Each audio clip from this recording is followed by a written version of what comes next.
ይህ የኢሳት ሬዲዮ ነው።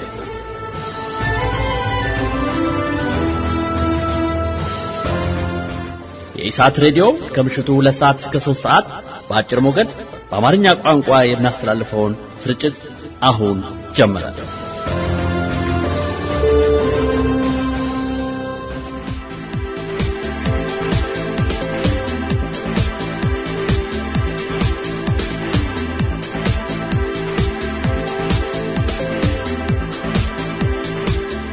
ከቀናት በኋላም የስልጣን ዘመናቸው የሚያበቃው አቶ ግርማ ወልደ ጊዮርጊስ በወር 400 ሺህ ብር ቤት ኪራይ እየተከፈለላቸው ሊኖሩ መሆኑ ተሰማ። ፕሬዝዳንት ግርማ ባለ 2 ፎቅ መዋኛ ገንዳ ያለው ዘመናዊ ህንጻ ነው መንግስት በወር 400 ሺህ ብር እየከፈለ የሚያኖራቸው። በወር 400 ሺህ ብር። በርግጥ የባለስልጣናት ጥቅማ ጥቅሞችን የሚዘረዝረው አዋጅ የገንዘብ መጠንን ባያስቀምጥም ፕሬዝዳንቱ ከስልጣን ሲወርዱ ከ4 እስከ 5 መኝታ ቤቶች ያለው መኖሪያ ቤት ውስጥ መንግስት ከፈለ እንዲያኖራቸው ይፈቅዳል። የአቶ ግርማ ወልደ ጊዮርጊስ የወደፊት መኖሪያ ቤት በዚህን ያህል የገንዘብ መጠን ኪራይ የሚከፈልበት መሆኑ እያነጋገረ ነው። ለ2 ፎቅ መኖሪያ ቤት ሊፍት ለማስገጠም 1.6 ሚሊዮን ብር ተመድቧል። 400 ሺህ ብር በወር። ሲሳጌና በቤት ኪራይ የከበሩ ካሉት የህዝባዊ ወያኔ ሓርነት ትግራይ ባለስልጣናት ጋር ሊያያዝ ይችል ይሆን ይላል። ብዙ ጊዜ የሚደረገው ነገር ምንድነው? ህንጻውን ከሰሩ በኋላ ለምሳሌ ቴሌ ወደዚህ ወደ ሊሴ አካባቢ አንድ ህንጻ ተከራይቷል። ያን ህንጻ የተከራየው ከመንግስት ባለስልጣን ከሆኑ ሰው ነው። ያ ህንጻ ቴሌ ሲከራይ የ5 ዓመት የቤት ኪራይ ነው የከፈለው። የ5 ዓመት የቤት ኪራይ ሲከፈል 100 ህንጻውን መመለስ ማለት ነው። ይሄ ምንም የሚያጠያይቅ ነገር አይደለም። ስለዚህ በዛ መልክ ስልጣን ላይ ያሉ ሰዎች በዛ ገንዘብ ደግሞ ያንን ገንዘብ የህንጻውን ሂሳብ ተቀብለው እንኳን የባንክ ዕዳቸውን ወዲያው የሚከፍሉም አይመስለኝም። ምናልባትም በተለያየ መንገድ በልዩ ጥቅም የሚታዩም ስለሆኑ ሌላ ህንጻ መስራት የሚችሉበት ወይ ደግሞ በውጭ ምንዛሪ ገንዘቡን ማሸሽ የሚችሉበት በደል የተፈጠረ ስለሆነ ከዚህ ከህንጻ ጋር በተያያዘ በተለይ አሁን የኢትዮጵያ ፖለቲካ ስልጣን ላይ ያሉ ሰዎች ትልቅ የሀብት ምንጭ ወይ ደግሞ ገንዘብ የሚያሰባስቡበት መድረክ ስለሆነ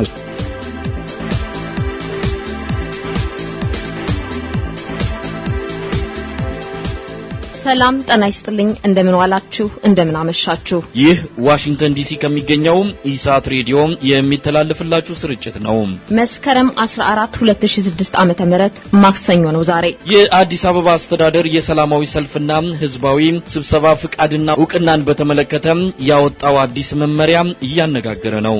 መመሪያው ሰላማዊ ሰልፍና ህዝባዊ ስብሰባ የሚደረግባቸውን ቦታዎችና ቀናት እንዲሁም ሰዓታትን የሚወስን የሚፈቅድና የሚከለክል ነው ተብሏል። ተቋሚ ፓርቲዎች መመሪያው ገና ሳይወጣም በቃል ትዕዛዝ ተፈጻሚ ሆኗል። አፋኝና መንግስት የተቋሚዎችን እንቅስቃሴ ለመግታት ያወጣው ከጸረ ሽብር ህጉ የማይተናነስ መመሪያ ነው ይላሉ። ህገ መንግስቱን የሚጥስ ማንኛውንም መመሪያ ህገ መንግስቱን በህገ መንግስታዊ በሆነ መንገድ አሻሽለው ካላመጡት በስተቀር መመሪያ የሚባለው ነገር እኛ አንቀበልም። አሁን መስቀል አደባባይ ልማት እየተካሄደበት ነው ብለዋል። እነሱ በጎን ሰልፍ ያካሂዳሉ። ስለዚህ እኛም የማካሄድ ህገ መንግስታዊ መብት አለን። አማራጭ ቦታዎችን 10 የሚሆኑ አማራጭ ቦታዎችን አሁን ሰጥተናል። ከዚህ ከመስቀል አደባባይ ከልማቱ ጋር በተያያዘ በዛ አማራጭ ቦታዎች ላይ ካልፈቀዱልን ግን ህገ መንግስታዊ መብታችንን ተጠቅመን መብታችንን የማስጠበቅ ስራ ነው የምንሰራው።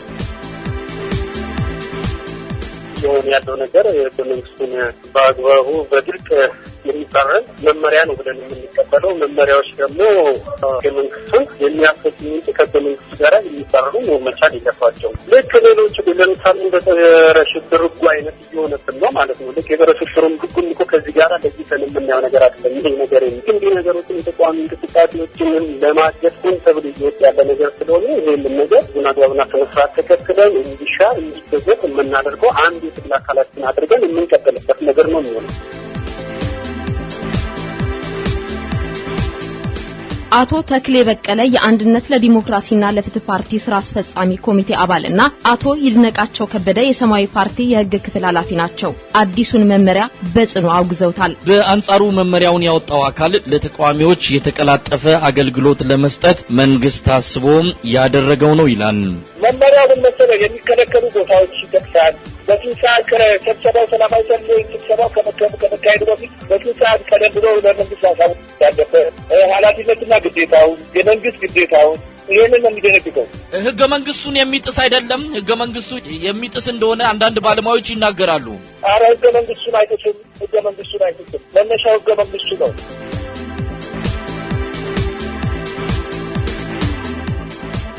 አቶ ማርቆስ ብዙነህ በአዲስ አበባ መስተዳድር የሰላማዊ ሰልፍና ህዝባዊ ስብሰባ ማሳወቂያ ክፍል ኦፊሰር እንደሚሉት አዲሱ መመሪያ ህገ መንግስቱን ጠብቆ የወጣ ነው። ለኢሳት አጭር ምላሽ ሰጥተዋል። በሌላ በኩል አንድነት ለዲሞክራሲና ለፍትህ ፓርቲም ከ33ቱ ፓርቲዎች ስብስብ ጋር በመሆን ለፊታችን እሁድ የጠራው የተቃውሞ ሰልፍ ከወዲሁም በመንግስት የጸጥታ ኃይሎች መሰናክል እየተፈጠረበት ሲሆን ቅስቀሳው በአዲስ አበባ በ10ሩም ክፍለ ከተሞች ተጠናክሮ እየተካሄደ ነው።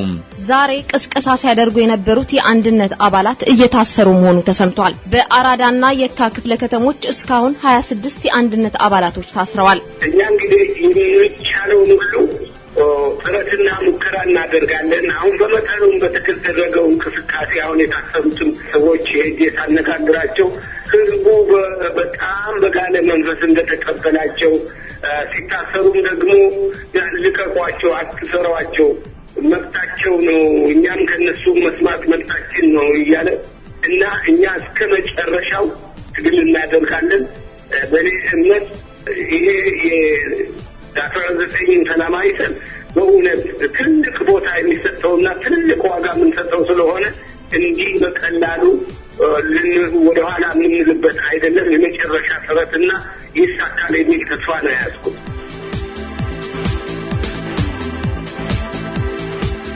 አቶ አስራት ጣሴም የአንድነት ለዲሞክራሲና ለፍትህ ፓርቲ ዋና ጸሐፊ እንደሚሉት የህዝቡ ምላሽ እንቅስቃሴው ተጠናክሮም እንዲቀጥል አድርጎታል። ከአቶ አስራት ጋርም ቆይታ አድርገናል። በእለቱ ስርጭታችን ሌሎች ዝግጅቶችም አሉን። ለግንቦት 7 ህዝባዊ ኃይል በኖርዌይ ቅዳሜ ስለታሰበው የገቢ ማሰባሰቢያ ዝግጅትም የተሰናዳ ፕሮግራም አለን። ስለ ኢትዮጵያ የተሰኘው ዝግጅታችንም በሰዓቱ ይስተናገዳል። በ571 305 1637 የደረሱን መልእክቶቻችሁም እንዳሉ ኮዲው እናስታውሳችሁ። ዜናው በመኩሪያ ገብረ ሚካኤል ተዘጋጅቶ ይቀርባል። ማሌት አበራም በቴክኒኩ አብራናለች። መሳይ መኮንንና ብርታዊት ግርማዬ ፕሮግራሙን በመምራት አብረናችሁ እንቆያለን። ቀዳሚው ዜና ነው። መኩሪያ እየጠበቃችሁ ነው። መልካም ጊዜ፣ ማለፊያ ቆይታ።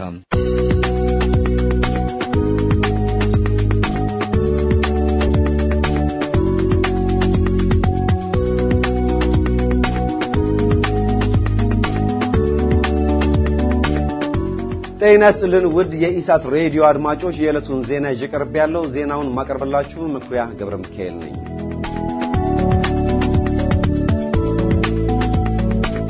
የፊታችን እሁድ አንድነት ፓርቲ ለሚያደርገው ሰላማዊ ሰልፍ ቅስቀሳ ሲያደርጉ የነበሩ 26 አባላቱ በዛሬው ዕለት ብቻ መታሰራቸው ተገለጸ። እሁድ መስከረም 19 የአንድነት ፓርቲ ከ33ቱ ፓርቲዎች በጋራ በመሆን በሚያደርገው ሰላማዊ ሰልፍ ላይ ህዝቡንና አባላቱን እንዲገኙ ቅስቀሳ ሲያደርጉ የነበሩ አባላቱ በፖሊስና በደህንነት ኃይሎች ተይዘው የታሰሩት ዛሬ ጧት መሆኑን የአንድነት ፓርቲ ዋና ጸሐፊ አቶ አስራት ጣሴ ለኢሳት ገልጠዋል። ከ6 ኪሎ ወደ 4 ኪሎ በሚወስደው ጎዳና ላይ በመኪና ቅስቀሳ ሲያደርጉ የነበሩት አባላቱን በፖሊስ መኪና መንገድ በመዝጋት ቅስቀሳ እንዳያደርጉ ማገዳቸውንም ለማወቅ ተችሏል። አቶ አስራት ጣሴ የአንድነት ፓርቲ ዋና ጸሐፊ እንዳሉት ከሆነ 15 አባላቶቹን ከ4 ኪሎ አካባቢ በቅስቀሳ ላይ ያሉ በመቀያየራ ጊዜያቸው ተይዘው በሁለተኛ ፖሊስ ጣቢያ ታስረዋል። እኛ እንግዲህ የሚቻለውን ሁሉ ጥረትና ሙከራ እናደርጋለን። አሁን በመጠኑም በተደረገው እንቅስቃሴ አሁን የታሰሩትን ሰዎች ሄጄ ሳነጋግራቸው ህዝቡ በጣም በጋለ መንፈስ እንደተቀበላቸው ሲታሰሩም ደግሞ ልቀቋቸው፣ አትሰሯቸው፣ መብታቸው ነው፣ እኛም ከነሱ መስማት መብታችን ነው እያለ እና እኛ እስከ መጨረሻው ትግል እናደርጋለን። በኔ እምነት ይሄ የ19 ሰላማዊ ሰልፍ በእውነት ትልቅ ቦታ የሚሰጠውና ትልቅ ዋጋ የምንሰጠው ስለሆነ እንዲህ በቀላሉ ወደ ኋላ የምንልበት አይደለም። የመጨረሻ ጥረትና ይሳካል የሚል ተስፋ ነው ያዝኩት። ህጋዊ ደብዳቤ ይዘው በመቀስቀስ ላይ እያሉ የታሰሩትን አባላቶቻቸው በፖሊስ ጣቢያ በመሄድ ማየታቸውንና የፖሊስ ኃላፊውን ማናገራቸውን የገለጹት አቶ አስራት ደብዳቤው ላይ ከዚህ ቀን እስከዚህ ቀን ቀስቅሱ የሚል ስለሌለበት ታስረዋል የሚል ምላሽ ማግኘታቸውንም ገልጠውልናል። የአንድነት ለዲሞክራሲና ለፍትህ ፓርቲ የፊታችን እሁድ የሚያደርገው ሰልፍ በመስቀል አደባባይ እንደሚደረግ አሳውቆ በቅስቀሳ ላይ የሚገኝ ሲሆን መንግስት ደግሞ ሰልፉ መደረግ ያለበት በጃል ሜዳ ነው እያለ ይተከራከረ ይገኛል። እስሩ መንግስት የሰልፉን ሂደትና ቅስቀሳውን ለማደናቀፍ የሚያደርገው ጥረት አካል ነው ያሉት አቶ አስራት አባላቶቻቸውን በፖሊስና በደህንነቶች ሲያዙ በአካባቢው የነበረው ህዝብ ልቀቋቸው ህጋዊ ናቸው እያለ ያለውን ድጋፍ በስሜት ገልጦላቸዋል ብለዋል። የአዲስ አበባ መስተዳደር የሰላማዊ ሰልፍ የማድረግና የመሰብሰብ ህግን አስመልክቶ ያወጣው መመሪያ ከጸረ ሽብር ህጉ እኩል የማፈኛ መሳሪያ ነው ተባለ።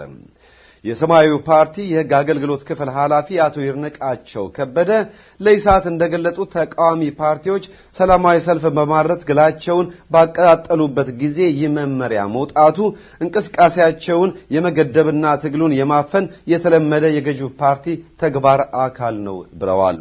ይሁን ያለው ነገር የመንግስቱን በአግባቡ በድርቅ የሚጻረን መመሪያ ነው ብለን የምንቀበለው መመሪያዎች ደግሞ ከመንግስቱን የሚያስፈጽሙ እንጂ ከመንግስቱ ጋር የሚጻረሩ ነው መቻል የለባቸው። ልክ ሌሎች ለምሳሌ እንደ ሽብር ህጉ አይነት እየሆነብን ነው ማለት ነው። ልክ የሽብር ህጉም እኮ ከዚህ ጋር ለይተን የምናየው ነገር አይደለም። ይሄ ነገር እንዲህ ነገሮችን የተቋሚ እንቅስቃሴዎችን ለማገድኩን ተብሎ እየወጣ ያለ ነገር ስለሆነ ይሄንን ነገር አግባብና ስነስርዓት ተከትለን እንዲሻር እንዲደገፍ የምናደርገው አንድ የትግል አካላችን አድርገን የምንቀጥልበት ነገር ነው የሚሆነው።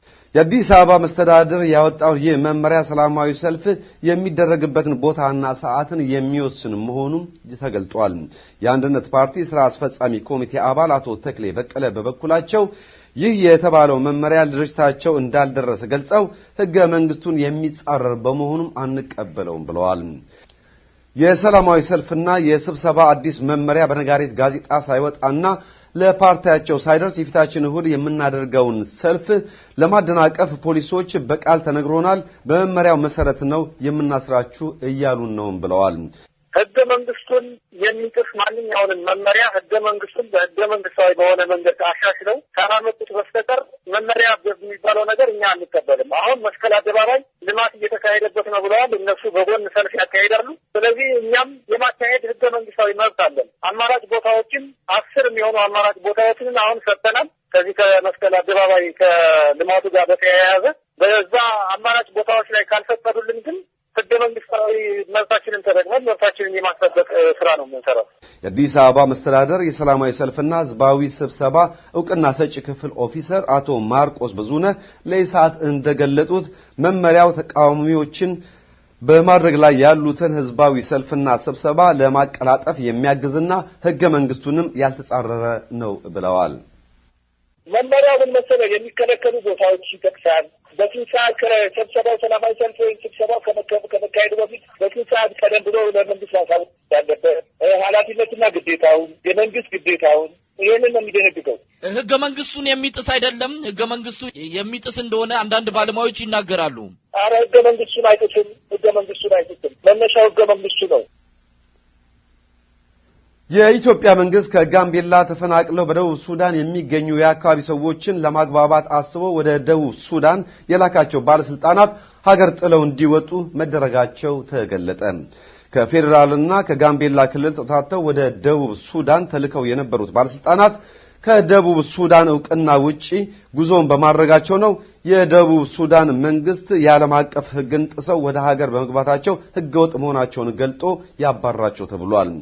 የአኝዋክ ሬዲዮ አዘጋጅ የሆነው አግዋ ጊሎ ለኢሳት እንደገለጠው የደቡብ ሱዳን የውጭ ጉዳይ ሚኒስትር ዶክተር በርናባር መሪያል ናቸው የኢትዮጵያ መንግስት ባለስልጣኖች ያሳደዷቸውን የጋምቤላ ተወላጆች በካምፕ ውስጥ ገብተው ማናገርም ሆነ ማግባባት እንደማይችሉ ገልጠው ከሀገር እንዲወጡ ያዘዟቸው።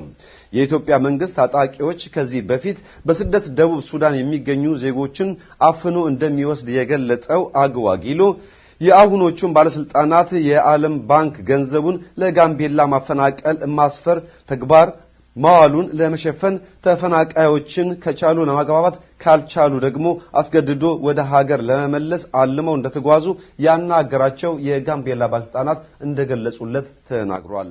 እና ጥሩ አጋጣሚ የሆነው የደቡብ ሱዳን ዶክተር በርናባ መሪያል እሱ ከተደረገው ክትትል መረጃ ደርሶት ከነሱም ጋር ሰብስበው በተቀመጡበት ጊዜ ጠንከር ያለ ቃላት ነበር ለነሱ መተጠቀመ። ማናቸው እኚህ ዶክተር ባርናባር ያልከኝ ምንድናቸው ኃላፊነታቸው?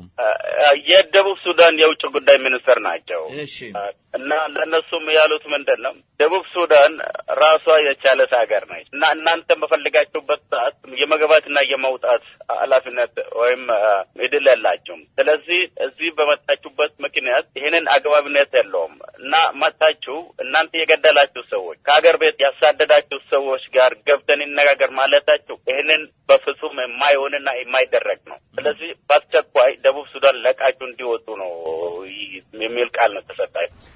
የኢትዮጵያ መንግስት ከዓለም ባንክ ሊያገኝ የሚችለውን $600 ሚሊዮን እንዳይከለከል ከባንኩ የሚያገኘውን ገንዘብ ከጋምቤላ የማፈናቀል ተግባር አለማዋሉን ለማሳመን ተፈናቃዮችን በማባበልና በማስገደል ላይ እንደሚገኝ ሲዘገብ ቆይቷል።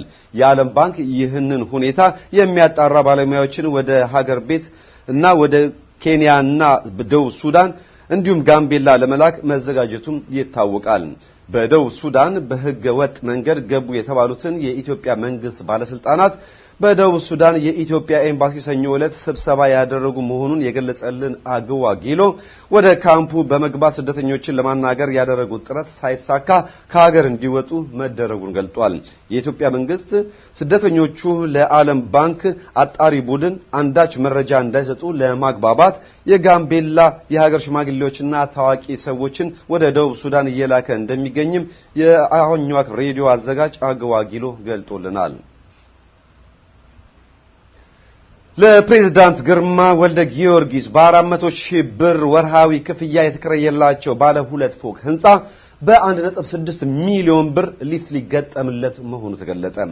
400,000 ብር ለቤት ክራይ በወር ማውጣት ከሀገሪቱ አቅም ጋር በማነጻጸር እጅግ ውድ ነው እየተባለ በሚገኝበት በአሁኑ ወቅት ለባለ 2 ፎቁ የፕሬዝዳንት ግርማ የወደፊት መኖሪያ ቤት የ1.6 ሚሊዮን ሊፍት ሊገጠምለት መሆኑ ተነግሯል። በቅድሚያ በ530,000 ብር የቤት ዕቃው የተሟላለት ቤት ለመከራየት የተደረገው ውል ከፈረሰ በኋላ ነበር በ400,000 ብር ያሁኑ የፕሬዝዳንቱ ቤት መከራየቱ የተዘገበው። በዳን ቴክኖክራፍት የቴክኖሎጂ አቅራቢና ኮንትራክተር እንደሚገጠምለት የተነገረው አሳንሰር ፕሬዝዳንቱ ከቤተ መንግስት ሳይለቁ በፊት ተገጥሞ እንደሚጠናቀቅ ከዘ ሀበሻ ጋዜጣ ያገኘነው ዘገባ ያስረዳል። ከኃይሌ ገብረስላሴ መንገድ አክሱም ሆቴል ጀርባ እንደሚገኝ የተነገረለት የፕሬዝዳንት ግርማ የወደፊት የመኖሪያ ቤት የመዋኛ ገንዳ ያለው መሆኑ ሲታወቅ ቀድሞ የኬንያ ኤምባሲ ተከራይቶት እንደነበርም ተገልጧል። በመጨረሻም የውጭ ዜና ኬንያ በኬንያ የገበያ አዳራሽ ታጋችና አጋቾች ድራማ አበቃ ሲል የኬንያ የፖሊስ ባለስልጣናት አስታወቁ። በሌላ በኩል ግን አሁንም 10 ሰዎች በታጣቂዎች ተይዘው ይገኛሉ እንደ አሶሺየትድ ፕሬስ ዘገባ። በስፍራው የሚገኙ ጋዜጠኞችን ዋቢ አድርጎ ቢቢሲ እንደዘገበው በአዳራሽ አካባቢ የተኩስ ድምጽ ዛሬ ማለዳ ተሰምቷል። ትላንት ደግሞ በኃይለኛ ፍንዳታ የምስራቅ ክፍል የአዳራሹ ጣሪያ ፈርሷል። በትንሹ 65 ሰዎች ተገድለውበታል በተባለው የኬንያ ናይሮቢ የአልሸባብ ጥቃት እስካሁንም 10 የሚሆኑ ሰዎች በታጣቂዎቹ ታፍነው የሚገኙ ሲሆን የአጋቾቹ ድራማ አብቅቷል ከሚለው የኬንያ ፖሊስ ባለስልጣኖች መግለጫ ጋራ የታጋቾቹ ነፃ መውጣትም ሆነ የአጋቾቹ ሁኔታ የሚገልጽ ዘገባ እስካሁን አልታየም። የኬንያው ፕሬዝዳንት መግለጫ ይሰጣሉ ተብሎ እንደሚጠበቅ ዛሬ ረፋዱ ላይ የገለጸው ቢቢሲ የኬንያ ቀይ መስቀልን ጠቅሶ እስካሁንም 51 ሰዎች የገቡበት አልታወቀም ብሏል። በናይሮቢው የገበያ አዳራሽ ጥቃት ላይ ከተካፈሉት የአልሻባብ አባላት መካከል እንግሊዛዊት ሴት እንደምትገኝ ያመለከተው የዘ ኢንዲፔንደንት ዘገባ ደግሞ ሳማንታ ሊዊት ዋይት የተባለችው የዚች እንግሊዛዊት ባልም 77 የተባለውን የአጥፍቶ መጥፋት ጥቃት በለንደን የፈጸመ መሆኑን ዘግቧል። የኬንያ መንግስት በአሸባሪዎቹ የታገደለ የጸጥታ ኃይል የለም ቢልም በዛው ያሉ የዲፕሎማቲክ ምንጮች ግን 3 ኮማንዶዎችና 10 ሲቪሎች እሁድ ዕለት ብቻ መገደላቸውን አስታውቀዋል።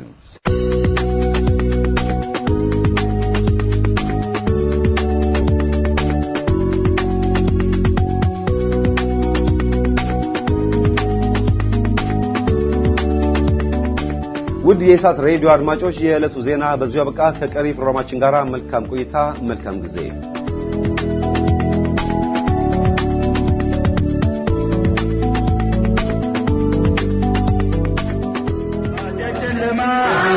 መስቀሉ እኛ ለና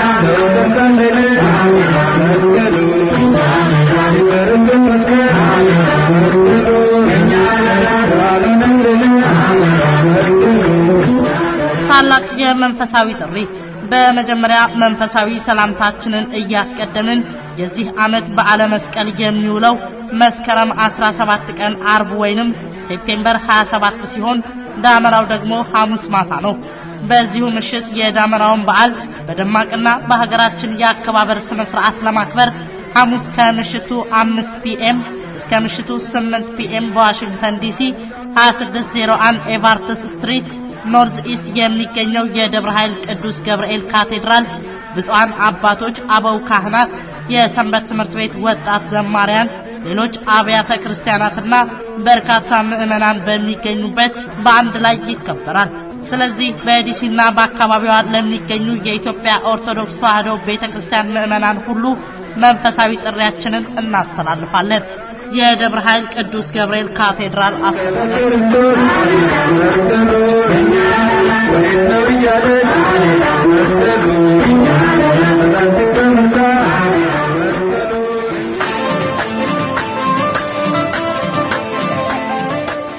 የሞረሽ ወገኔ የአማራ ድርጅት የውይይትና ምክክር ስብሰባ ጥሪ በቺካጎ ቀን ሳተርዴይ ሴፕቴምበር 28 2013 ሰዓት 12 ሰዓት ፒኤም ቦታ 1230 ዌስት ግሪንሊፍ አቬኒ ቺካጎ ሊዮላ ፓርክ የመዝናኛ ማዕከል አዳራሽ። የድርጅቱ ሊቀመንበር አቶ ተክሌሻው ከላይ በተገለጸው ቦታ በመገኘት ድርጅቱ ስለተቋቋመበት ዓላማና ስላከናወናቸው ተግባራት ገለጻ ስለሚያደርጉ በስብሰባው ላይ እንዲገኙ ሞረሽ ወገኔ በማክበር ጥሪውን ያቀርባል።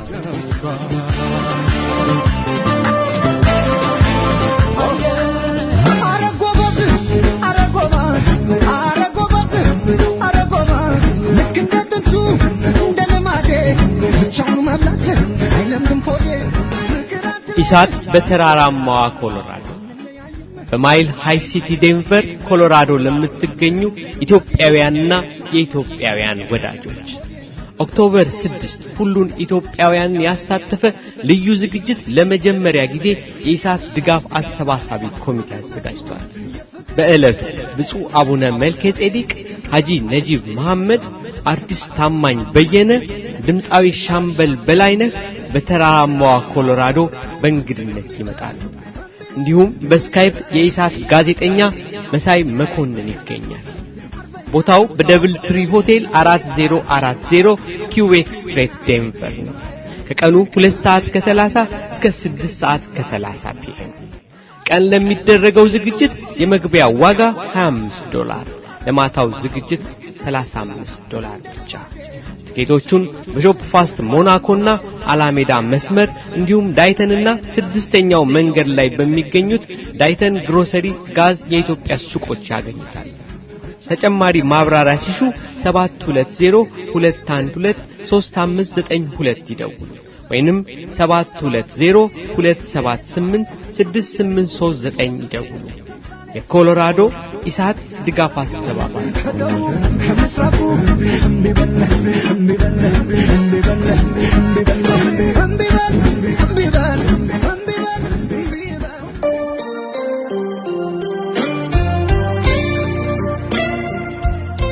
አዲስ መጽሐፍ በገበያ ላይ ዲሞክራሲና ሁለንተናዊ ልማት በኢትዮጵያ በሚል ርዕስ በዶክተር ብርሃኑ ነጋ ተጽፎ በገበያ ላይ ውሏል።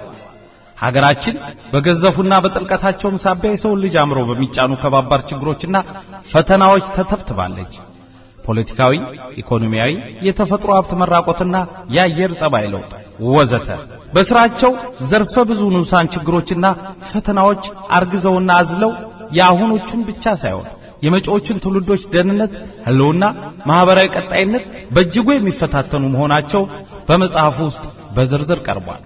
እነዚህን ችግሮች በተሻለና በአግባቡ ለመፍታትስ ምን አይነት የፖለቲካ ስርዓት ያስፈልገናል? የዚህ ስርዓት አበይት ጥንካሬዎችስ ምንድናቸው? በመጽሐፉ ውስጥ በተነሱ ንድፈ ሐሳቦች ላይ የተመሰረተ ውይይት ለማድረግ ታዋቂ ኢትዮጵያውያን ምሁራኖች የሚሳተፉበት መድረክ ተዘጋጅቷል። ኑ እንወያይ። ቅዳሜ ሴፕቴምበር 28 2013 ሰዓት ከ2 ሰዓት ፒኤም እስከ 6 ሰዓት ፒኤም።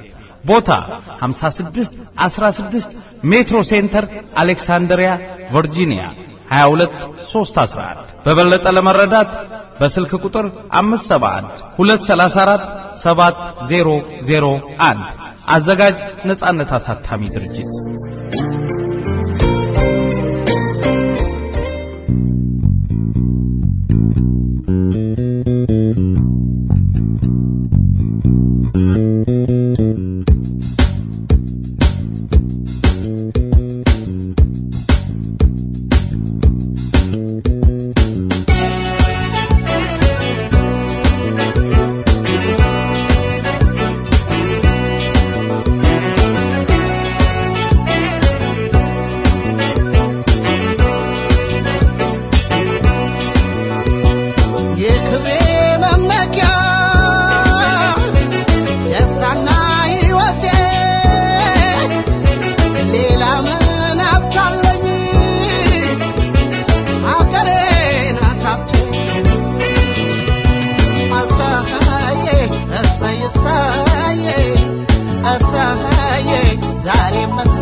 በድጋሚ የአክብሮት ሰላምታችን ከያላችሁበት ይድረሳችሁ። ይህ ዋሽንግተን ዲሲ ከሚገኘው ኢሳት ሬዲዮ የሚተላለፍላችሁ ስርጭታችን ነው። ብርታዊት ግርማይና መሳይ መኮንን አብረናችሁ ልንቆይ ከሬዲዮ ዋና ስቱዲዮ ዋሽንግተን ዲሲ ተገኝተናል። ፕሬዝዳንት ግርማ ወልደ ጊዮርጊስ በወር 400,000 መንግስት ቤት ተከራይቶላቸዋል። ባለ 2 ፎቅ 5 መኝታ ቤት ያለው የመዋኛ ገንዳ የተዘጋጀለት ግዙፍ መኖሪያ ቤት። ለዚህ መኖሪያ ቤታቸው በ1.6 ሚሊዮን ብር ሊፍት ሊገጠም መሆኑም ተሰምቷል። ከቀናት በኋላ የ12 ዓመታት የብሔራዊ ቤተ መንግስት ቆይታቸው የሚያበቃው ፕሬዝዳንት ግርማ በ400,000 ብር መንግስት ቤት ተከራየላቸው መባሉ ኢትዮጵያውያንን እያነጋገረ ነው። የአዲስ አበባ መስተዳድር ሰላማዊ ሰልፍና ህዝባዊ ስብሰባን በተመለከተ አዲስ መመሪያ አውጥቷል። ተቋሚዎች ከጸረ ሽብር ህጉ ያልተናነሰ አፋኝ መመሪያ እያሉት ነው። መንግስት ደግሞ ለተቋሚዎች የተቀላጠፈ አገልግሎት ለመስጠት በሚል የወጣ መመሪያ ነው ይላል። አንድነት ለዲሞክራሲና ለፍትህ ፓርቲ ከ33 ፓርቲዎች ስብስብ ጋር በመሆን እሁድ መስከረም 19 ለሚደረገው የተቃውሞ ሰልፍ በአዲስ አበባ ቅስቀሳውን አጠናክሮ ቀጥሏል። በሌላ በኩልም የመንግስት የጸጥታ ኃይሎች በቅስቀሳ ላይ የነበሩ የአንድነት አባላትን እያሰሩ መሆናቸው ተሰምቷል። በስካውንም 26 የአንድነት አባላት መታሰራቸው ታውቋል። በእለቱ ቆይታችን ሌሎች ርዕሰ ጉዳዮችንም እናነሳለን። አብራችሁን እንድትዘልቁ በድጋሚ በአክብሮት እንጠይቃለን። የተጀመረው ዜማ ይቀጥላል። መልካም ጊዜ።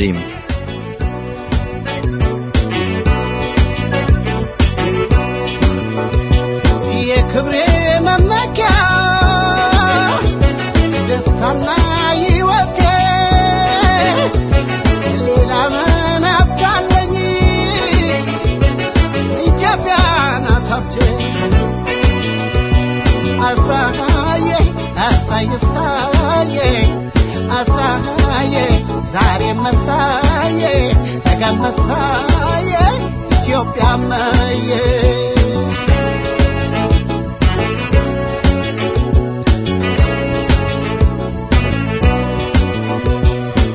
Gatan sarapto say santo yasnanya say yemkorapat say ubagar satonya say yetum choro magria marafia gojoy መስማኛ ጋሻና ዳግም ለመገይ ልዩ መታወቂያ የደመለያ ዛሬም ነገም ሁሌም አይዞሽ ኢትዮጵያ አይዞሽ ማማዬ አይዞሽ ኢትዮጵያ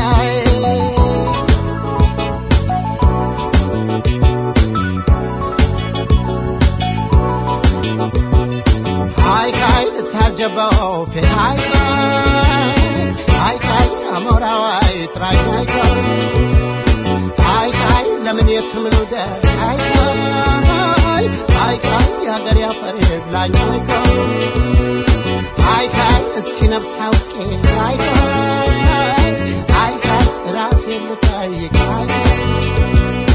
አይ ቀሪ ሀብቴ ሀገሬ አይ ከህይወቴ የሚለቅ አይ ሻገሬ እናት ሀገሬ ኢትዮጵያ ሀገሬ እናት ሀገሬ አይዞሽ ሀገሬ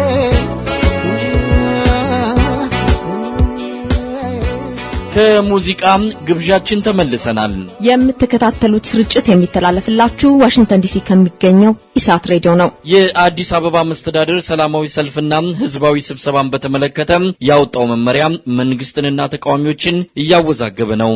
መመሪያው ገና በይፋ ሳይወጣ የአዲስ አበባ የጸጥታ ኃይሎች ተግባራዊ ማድረግ መጀመራቸው እየተገለጸ ነው። ለኢሳት በደረሰ መረጃ መሰረት አንድነት ለዲሞክራሲና ለፍትህ ፓርቲ ለውድ ሰልፍ ዝግጅት እያደረገ ባለበት በዚህ ሰሞን አዲሱን መመሪያ በቃል ደረሰን ያሉ የፌደራል ፖሊሶች እያሰሩ እያንገላቱ ነው። ጉዳዩ የሚመለከተው የመንግስት ባለስልጣን መመሪያው ህገ መንግስቱን የሚጥስ አይደለም፣ ለተቃዋሚዎች የተሻለ አገልግሎት ለመስጠት ታስቦ የተዘጋጀ ነው ባይ ናቸው። ሁሉንም አነጋግረናል። ከመንግስት በኩል እንጀምራለን።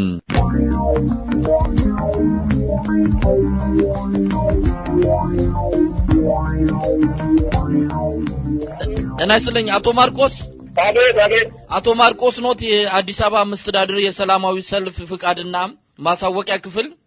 ማንደበል መሳይ ይባላልው ከዚህ ከአሜሪካ ምደውለው ከኢትዮጵያ ሳተላይት ሬዲዮና ቴሌቪዥን ነው ምደውለው። እሺ ምን ልታዘዝ ጌታዬ? መመሪያ አውጥታችኋል በሰላማዊ ሰልፍ ማድረግን በተመለከተ የአዲስ አበባ መስተዳድር መመሪያ አውጥቷል የሚል ነገር ትላንት በሬዲዮ ፋና ሰምተን ነበር። ወጥቷል። ስነ ስርዓቱ ወጥቷል። እስቲ ሊገልጹልኝ ይችላሉ ምን እንደሆነ? ሰፊ ረጅም እኮ ነው ጌታዬ፣ ረጅም ነው። በዚህ መንገድ አይመችም ጌታዬ፣ ረጅም እኮ ነው። አጭር እንደው ምንድነው መንግስት የፈለገው ከዚህ ከመመሪያው እንዲደረግ የፈለገው ባጭሩ ሊነግሩኝ አይችሉም? መመሪያው ምን መሰለህ የሚከለከሉ ቦታዎች ይጠቅሳል። በስንት ሰዓት ከስብሰባው ሰላማዊ ሰልፍ ስብሰባው ከመካሄዱ በፊት በስንት ሰዓት ቀደም ብሎ ለመንግስት ማሳወቅ ያለበት ኃላፊነትና ግዴታውን የመንግስት ግዴታውን ይሄንን ነው የሚደነግገው። ህገ መንግስቱን የሚጥስ አይደለም። ህገ መንግስቱ የሚጥስ እንደሆነ አንዳንድ ባለሙያዎች ይናገራሉ።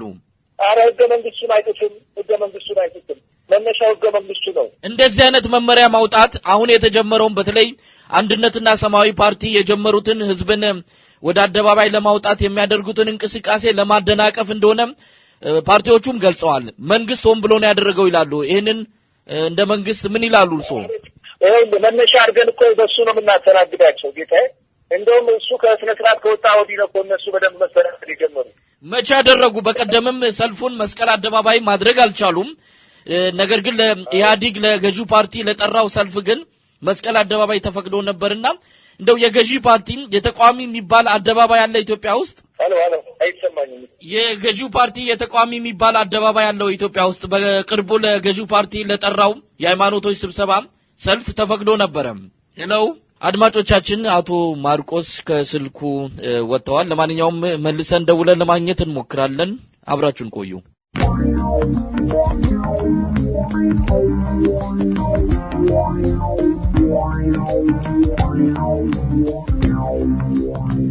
ይቆራረጣል። አይሰማኝም። አሁንስ አይሰማም? ምናልባት ጥያቄውን ቀደም ቢያነሳውትን ልድገምልዎት። አቶ አሰግድ የሚባል አለ የቢሮ ኃላፊ፣ እሱን አነጋግር ደውልና። ሞባይል ስልካቸውን ሊሰጡኝ ይችላሉ?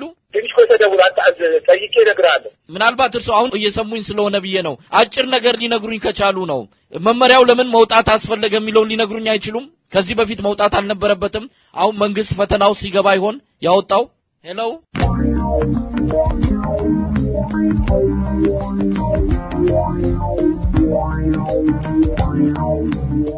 እናስልኝ የአቶ አሰግድ ጌታቸው የከንቲባ ጽህፈት ቤት ስልክ ቁጥር ነው ይሄ። አገኛቸዋለሁ አቶ አሰግድን። እሺ ሄሎ ጤና ይስጥልኝ። መሳይ ይባላልው ከዚህ ከአሜሪካም ከዋሽንግተን ዲሲ ከኢትዮጵያ ሳተላይት ቴሌቪዥንና ሬዲዮ ነው የምደውለው።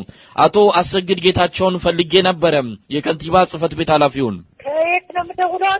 ከአሜሪካም ከዋሽንግተን ዲሲ ከኢትዮጵያ ሳተላይት ቴሌቪዥንና ሬዲዮ ነው የምደውለው። አሰግድ አሁን የሉም። ላቆያቸው? ምን አሉኝ? መልእክት ላቆያቸው። እንደው የእጅ ስልካቸውን ሊሰጡኝ አይችሉም? እንደው በዚህ በሰላማዊ ሰልፍ አዲስ የወጣ መመሪያ አለ በሚል ልናናግራቸው ፈልገን ነው።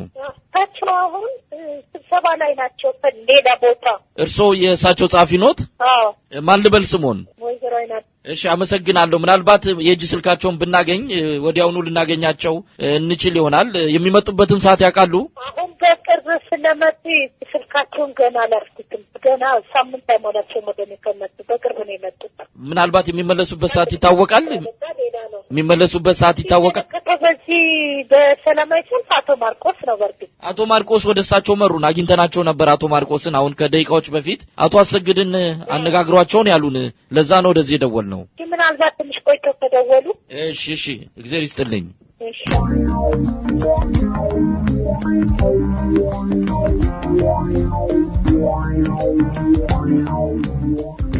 አይደለም አቶ ማርቆስ ነው። አሁን አቶ አሰግድም ቢሆን በኃላፊነት ደረጃ እናናግረው ብላችሁ ካልሆነ በስተቀር የሚመለከተው አቶ ማርቆስ ነው ጉዳዩ። ከሳቸው ሌላስ ምናልባት እርሶ ሊጠቁሙን አይችሉም? ይሄን መመሪያ ወጥቷልና ሌላ የቢሮ ኃላፊ የሚመለከተው ከአቶ አሰግድና ከአቶ ማርቆስ ሌላ? አይ እኔ እንደውም ከአቶ አሰግድ ይልቅ አቶ ማርቆስ እንደሚመለከተው ነው ይሄንን ነገር የማውቀው። የሰላማዊ ሰልፍና ፈቃድን በተመለከተው አቶ ማርቆስ። እሺ እኔ እናት በጣም አመሰግናለሁ።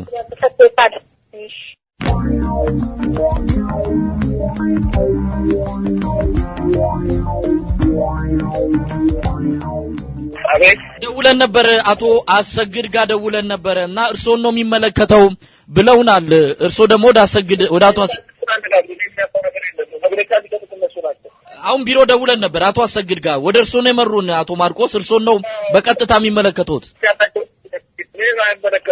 መግለጫ የመስጠት መብት ያላቸው እነሱ ናቸው። እርሶ የሰልፍና ስብሰባ ማሳወቂያ ክፍል ኃላፊ አይደሉም ኦፊሰር? ሄሎ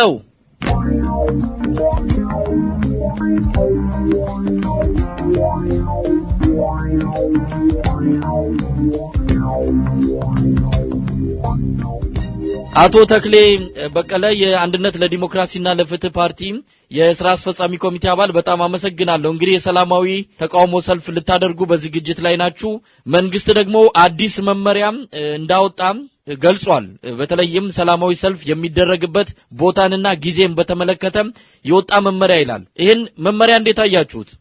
እኛ መመሪያውን ከዚህ በፊትም እዛ ከንቲባ ጽሕፈት ቤት ሄደን የነገሩን ነገር መመሪያ እየወጣ ነው፣ ህትመት ላይ ነው ያለው። ስለዚህ የመመሪያ የእናንተን ስራ ያቀላጥፋል፣ ጎታች የሚሆን ነገር አይደለም ነበር ያሉት። እኛ መመሪያ ህገ መንግስቱ የፈቀደልን አዋጅና የፖለቲካ ፓርቲዎች የሰጡን አዋጅ አለ። በመመሪያ አይሸራረፍም፣ አንቀበለውም ብለን ነው የወጣ ነው። ለጊዜው ግን የነገሩን ነገር መመሪያው ገና ህትመት ላይ ስለሆነ እናንተን አይመለከትም፣ ለእናንተ ሰልፍ የሚደርስ አይደለም፣ አሁን መቀስቀስ ትችላላችሁ ብለው ነበር የፈቀዱት። ደግሞ ፖሊስ መመሪያው አልደረሰውም። የዛሬ አሁን የአራዳ ክፍለ ከተማ ፖሊስ ላይ ሄደን እያነጋገርን ነበር። መመሪያውን ሊያሳዩን አልቻሉም። በቃል ግን ተነግሮናል ነው የሚሉት። እኛ መመሪያውን አንቀበልም፣ ህገ መንግስቱ የሚፈቅድልንን ነው የምንሰራው ነው ያለው። ስለዚህ በዚህ ሁኔታ ልጆቹን አስፈትተን አሁን ሄደን ግን የጠዋት እንደዚሁ ብትከሰጥፉ እናስራለን ነው የሚሉት። እኛ ደግሞ ሌሎች የሚታሰሩ ሰዎችን አዘጋጅተን እየታሰርን እየተደበደብን እንዲሆን እንከሰጥታለን እንጂ ሂደቱን አናቋርጥም። አቶ ተክሌ እንግዲህ አዲሱ መመሪያ ምናልባት ዝርዝር ጉዳዮችን ወደፊት የምናውቀው ይሆናል። አሁን በሬዲዮ ፋና በተላለፈው ዜና ላይ ያንን መነሻ በማድረግ እንደተረዳ ነው ሰላማዊ ሰልፉን የሚወስነው በህገ መንግስቱ የተጠቀሰው ሰላማዊ ሰልፉን የጠራው አካል ነው ቦታውንና ጊዜውን የሚወስነው የሚል ነገር አለ። አሁን ግን የተከለከሉ ቦታዎች የሚፈቀዱ ቦታዎች የሚል ነገር አለ። ይሄ ለትርጉም ክፍት የሆነ መመሪያ ይመስላልና ወደፊት መንግስት በሚፈልገው ቦታና ጊዜ ሰላማዊ ሰልፉን አድርጉ ሊል ይችላል። ይሄ ነገር አፋኝ ነው ማለት ይቻላል? መመሪያው ህገ መንግስቱንስ ይጥሳል? ህገ መንግስቱን የሚጥስ ማንኛውንም መመሪያ ህገ መንግስቱን በህገ መንግስታዊ በሆነ መንገድ አሻሽለው ካላመጡት በስተቀር መመሪያ የሚባለው ነገር እኛ አንቀበልም። አሁን መስቀል አደባባይ ልማት እየተካሄደበት ነው ብለዋል። እነሱ በጎን ሰልፍ ያካሄዳሉ። ስለዚህ እኛም የማካሄድ ህገ መንግስታዊ መብት አለን። አማራጭ ቦታዎችን 10 የሚሆኑ አማራጭ ቦታዎችን አሁን ሰጥተናል። ከዚህ ከመስቀል አደባባይ ከልማቱ ጋር በተያያዘ በዛ አማራጭ ቦታዎች ላይ ካልፈቀዱልን ግን ህገ መንግስታዊ መብታችንን ተጠቅመን መብታችንን የማስጠበቅ ስራ ነው የምንሰራው።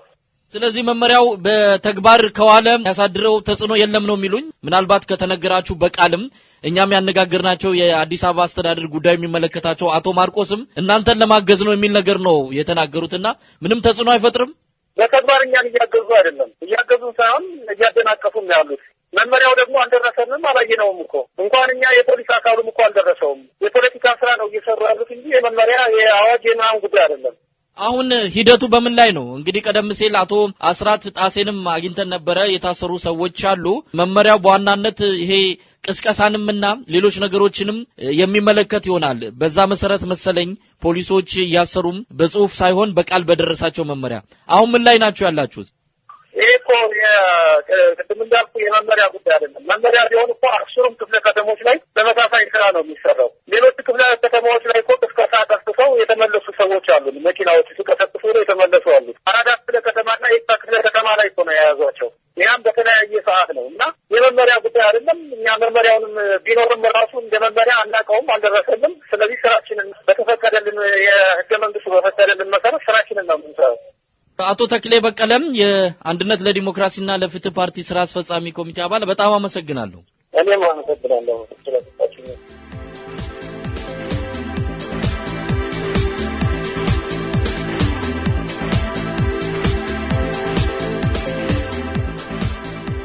አቶ ይነቃቸው ከበደ የሰማያዊ ፓርቲ ህግ ክፍል በጣም አመሰግናለሁ። መንግስት አዲስ መመሪያ እንዳወጣ ተገልጿል። እኛም የመንግስት ሰዎችን አነጋግረናል። መመሪያው ሰላማዊ ሰልፍና ህዝባዊ ስብሰባን የተመለከተ ነው። አይታችሁታል? ደርሷችኋል? ይሄ ነገር እየሰማን ነው። በመንግስት ሚዲያም እየተገለጸ ያለ ነገሮች ናቸው። በአጠቃላይ ስለ ነገሩ ሰምተናል። ግን እየሆነ ያለው ነገር በመንግስቱን በአግባቡ በግልጽ የሚጻረን መመሪያ ነው ብለን የምንቀበለው። መመሪያዎች ደግሞ ከመንግስቱን የሚያስፈጽሙ እንጂ ከመንግስቱ ጋር የሚጻረሩ መሆን መቻል የለባቸውም። በእኛ ግምት የእናንተን ሰላማዊ ሰልፍ ለማድረግ ፍቃድ የምትጠይቁ ወይም ለማሳወቅ የምትመጡትን ተቃዋሚዎች ለማገዝ ስራውን ለማቀላጠፍ ሲሉ ገልጸዋል የመንግስት ሰዎች። በዚህ ተስማማላችሁ? መመሪያው እንደዛ አይነት ከመንግስት እንደዛ አይነት ድጋፍ የሚሰጥ መመሪያ ሊወጣል ይችላል ብላችሁ ትጠብቃላችሁ? በተቃራኒ የሚሆን ነገር ነው። ይሄ ነገር በግልጽ በተቃዋሚ ፓርቲዎች የሚጠየቁ የሰላማዊ ሰልፍ ስብሰባና ሰልፎች የሚደረጉ ነገሮች አፍኖ ለማስቀረት ሆን ተብሎ እየተደረገ ያለ ነገር ነው እንጂ የእኛን ስራ ለማቀላጠፍ ታስቦ እየሆነ ነገር ያለ ነገር አይደለም። በመንግስቱ ላይ ነው የሚቀረብ ነገር ተገቢም የሆነ ድጋፍ የለውም ይላል። እንዲሁም ራሱ አዋጅ ቁጥር 3/1983 ላይ ራሱ መጨረሻ ላይ የሚለው ነገር ምንድነው? እነዚህ የተቀመጡት ነገር የሚሰራሩ ማናቸው መመሪያዎች፣ ደንቦችን ተቀባይነት የለውም ይላል። አሁን እናወጣዋለን፣ እናቀላጥፈዋለን ስራውን ብለው የሚያስቡት የሚያወጧቸው መመሪያዎችና ደንቦች ይህንን ነገር የሚሰራውን እስከሆነ ድረስ ምንም ተቀባይነት የሌላቸው በህዝቦች ዘንድ ያለው በሰዎች ዘንድ ወጥቶ ሀሳብን የመግለጽ በተቃዋሚዎች ፓርቲ እየታየ ያለው መንቀሳቀስ ነገር አፍኖ ለማስቀረት የሚወጣ ስራውን የትኛውን ያህል የሚያቀላጥፍ እንዳልሆነ እምነት አለን። በቅርቡ እናንተ በመስቀል አደባባይ ጠይቃችሁ ነበረ። ያ አልሆነም። መንግስት በግንባታ ላይ ነው በሚል ወይም ደግሞ ለእናንተ የተሰጠው መልስ ለተቃዋሚዎች መስቀል አደባባይ አይፈቀድም የሚል ነው። ነገር ግን መንግስት እንደዚህ በልማት በተለያዩ መልኩ አደባባዮች ለጊዜው አገልግሎት አይሰጡም፣ ሰላማዊ ሰልፍ አታደርጉም የሚል መመሪያ ማውጣት አይችልም? ከህግ አንጻር ህገ መንግስቱን ሳይነካ እንደዚህ አይነት መመሪያ ማውጣት አይችልም? አይችልም። ይሄማ በትክክል ህገ መንግስቱን የሚጻረር ነው የሚሆነው። ልማትን እንደም አንቀበልም እያልን አይደለም የምንለው። ግን እነዚህ ልማት የሚሆኑት ነገሮች አሁን አለ ነው ከተማው ላይ የምናየው ነገር እኮ ነው። እየተገኘ ያለው ነገር ሰልፉን የተቃውሞ ስብሰባውን የሚያስቀር አይደለም። አሁንም እየተባለ ያለው ቦታ በስኮቴን በኩል ወደ 10 ሜትር ምናምን የሚሆን በአጥር ነው እየተከለለ ያለው። ይህንን ነገር ደግሞ አደባባይ ላይ ወጥቶ ሰው ድምፅን ለማሰማት የሚከለክል ልማቱን ላይም እንቅፋት የሚፈጥር ነገር አይደለም። ግን አደባባይ ላይ ወጥቶ የሚሰሙ ድምፆችን ለማፈን ሆን ተብሎ እየተደረገ ያለው ነገር ነው። እንደዚህ አይነት ነገሮች ደግሞ ለማገድ የሚወጡ መመሪያዎች የሞራልም ሆነ የህግ ድጋፍ የሌላቸው ነገሮች ናቸው። ምንድነው የምታደርጉት? መመሪያው ተግባራዊ እንግዲህ አንድነት ለዲሞክራሲና ለፍትህ ፓርቲ ቀሳ ላይ ነው ያለው። በቃል በተሰጠ መመሪያ ይሄው አሁን ወጣ የተባለው መመሪያ ተፈጻሚ የሆነ እንደሆነ ነው የገለጹልን። አሁን በይፋም በአዋጅ ወይም በነጋሪት ጋዜጣ ከወጣ በኋላ ምንድነው ልታደርጉ? የእናንተ ምላሽ ምን ሊሆን ይችላል?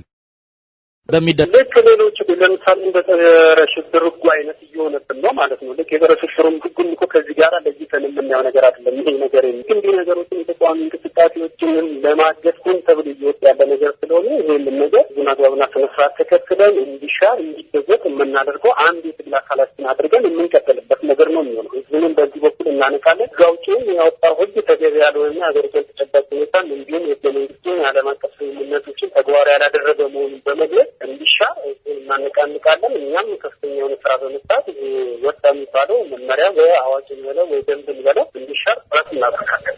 አቶ ይነቃቸው ከበደም የሰማያዊ ፓርቲ የህግ ክፍል በጣም ነው የማመሰግነው። እኔም በሰጠኝ ጊዜ በጣም ነው የማመሰግነው።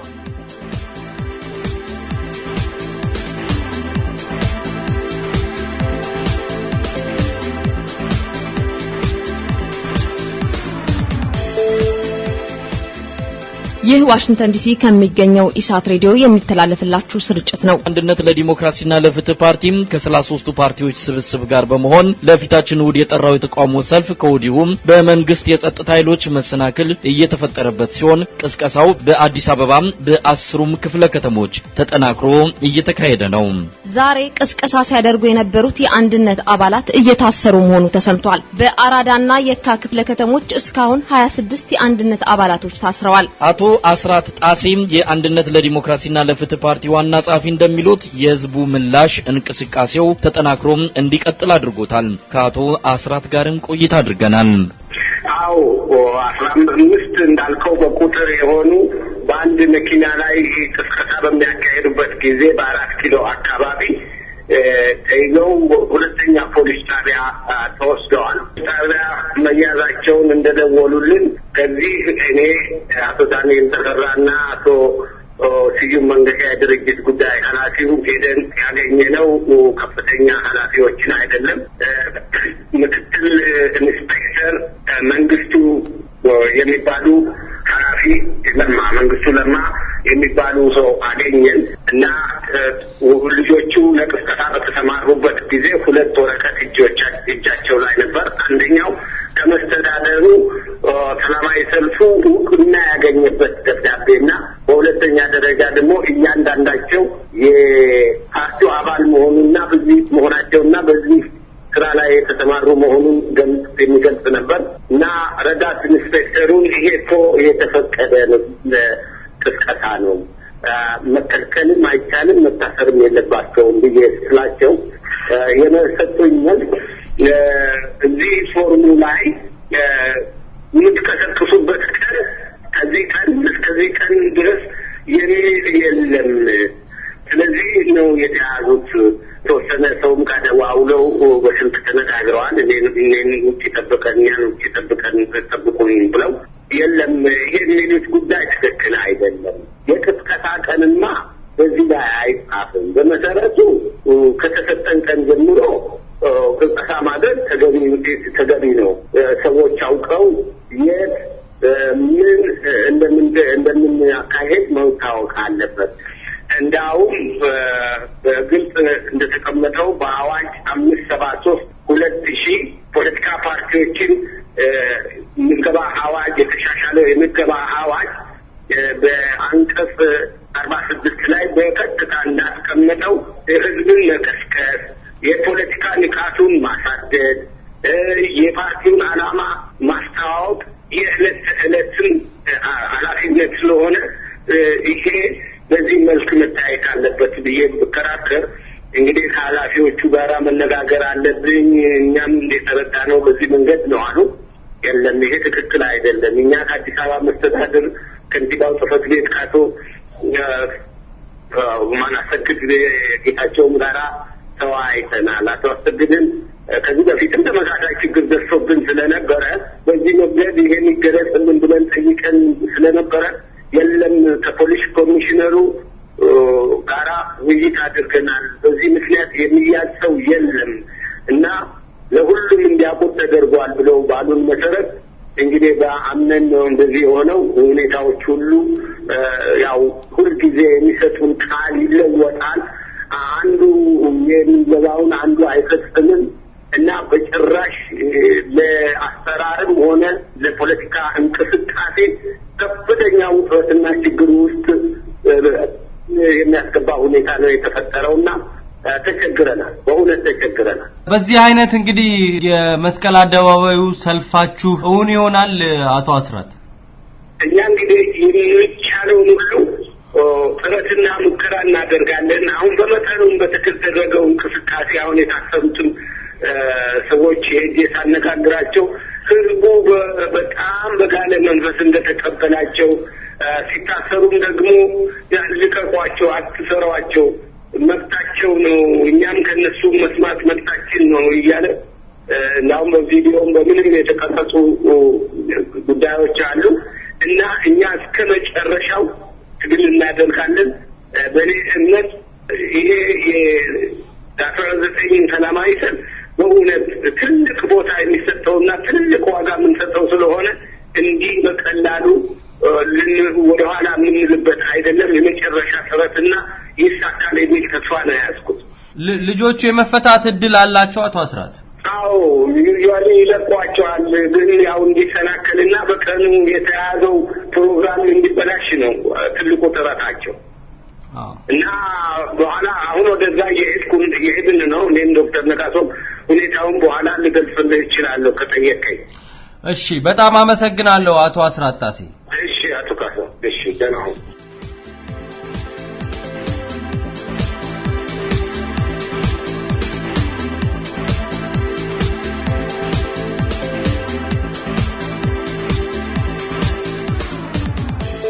አድማጮቻችን እየተከታተላችሁት ያለው ስርጭት የሚተላለፍላችሁ ዋሽንግተን ዲሲ ከሚገኘው ኢሳት ሬዲዮ ነው።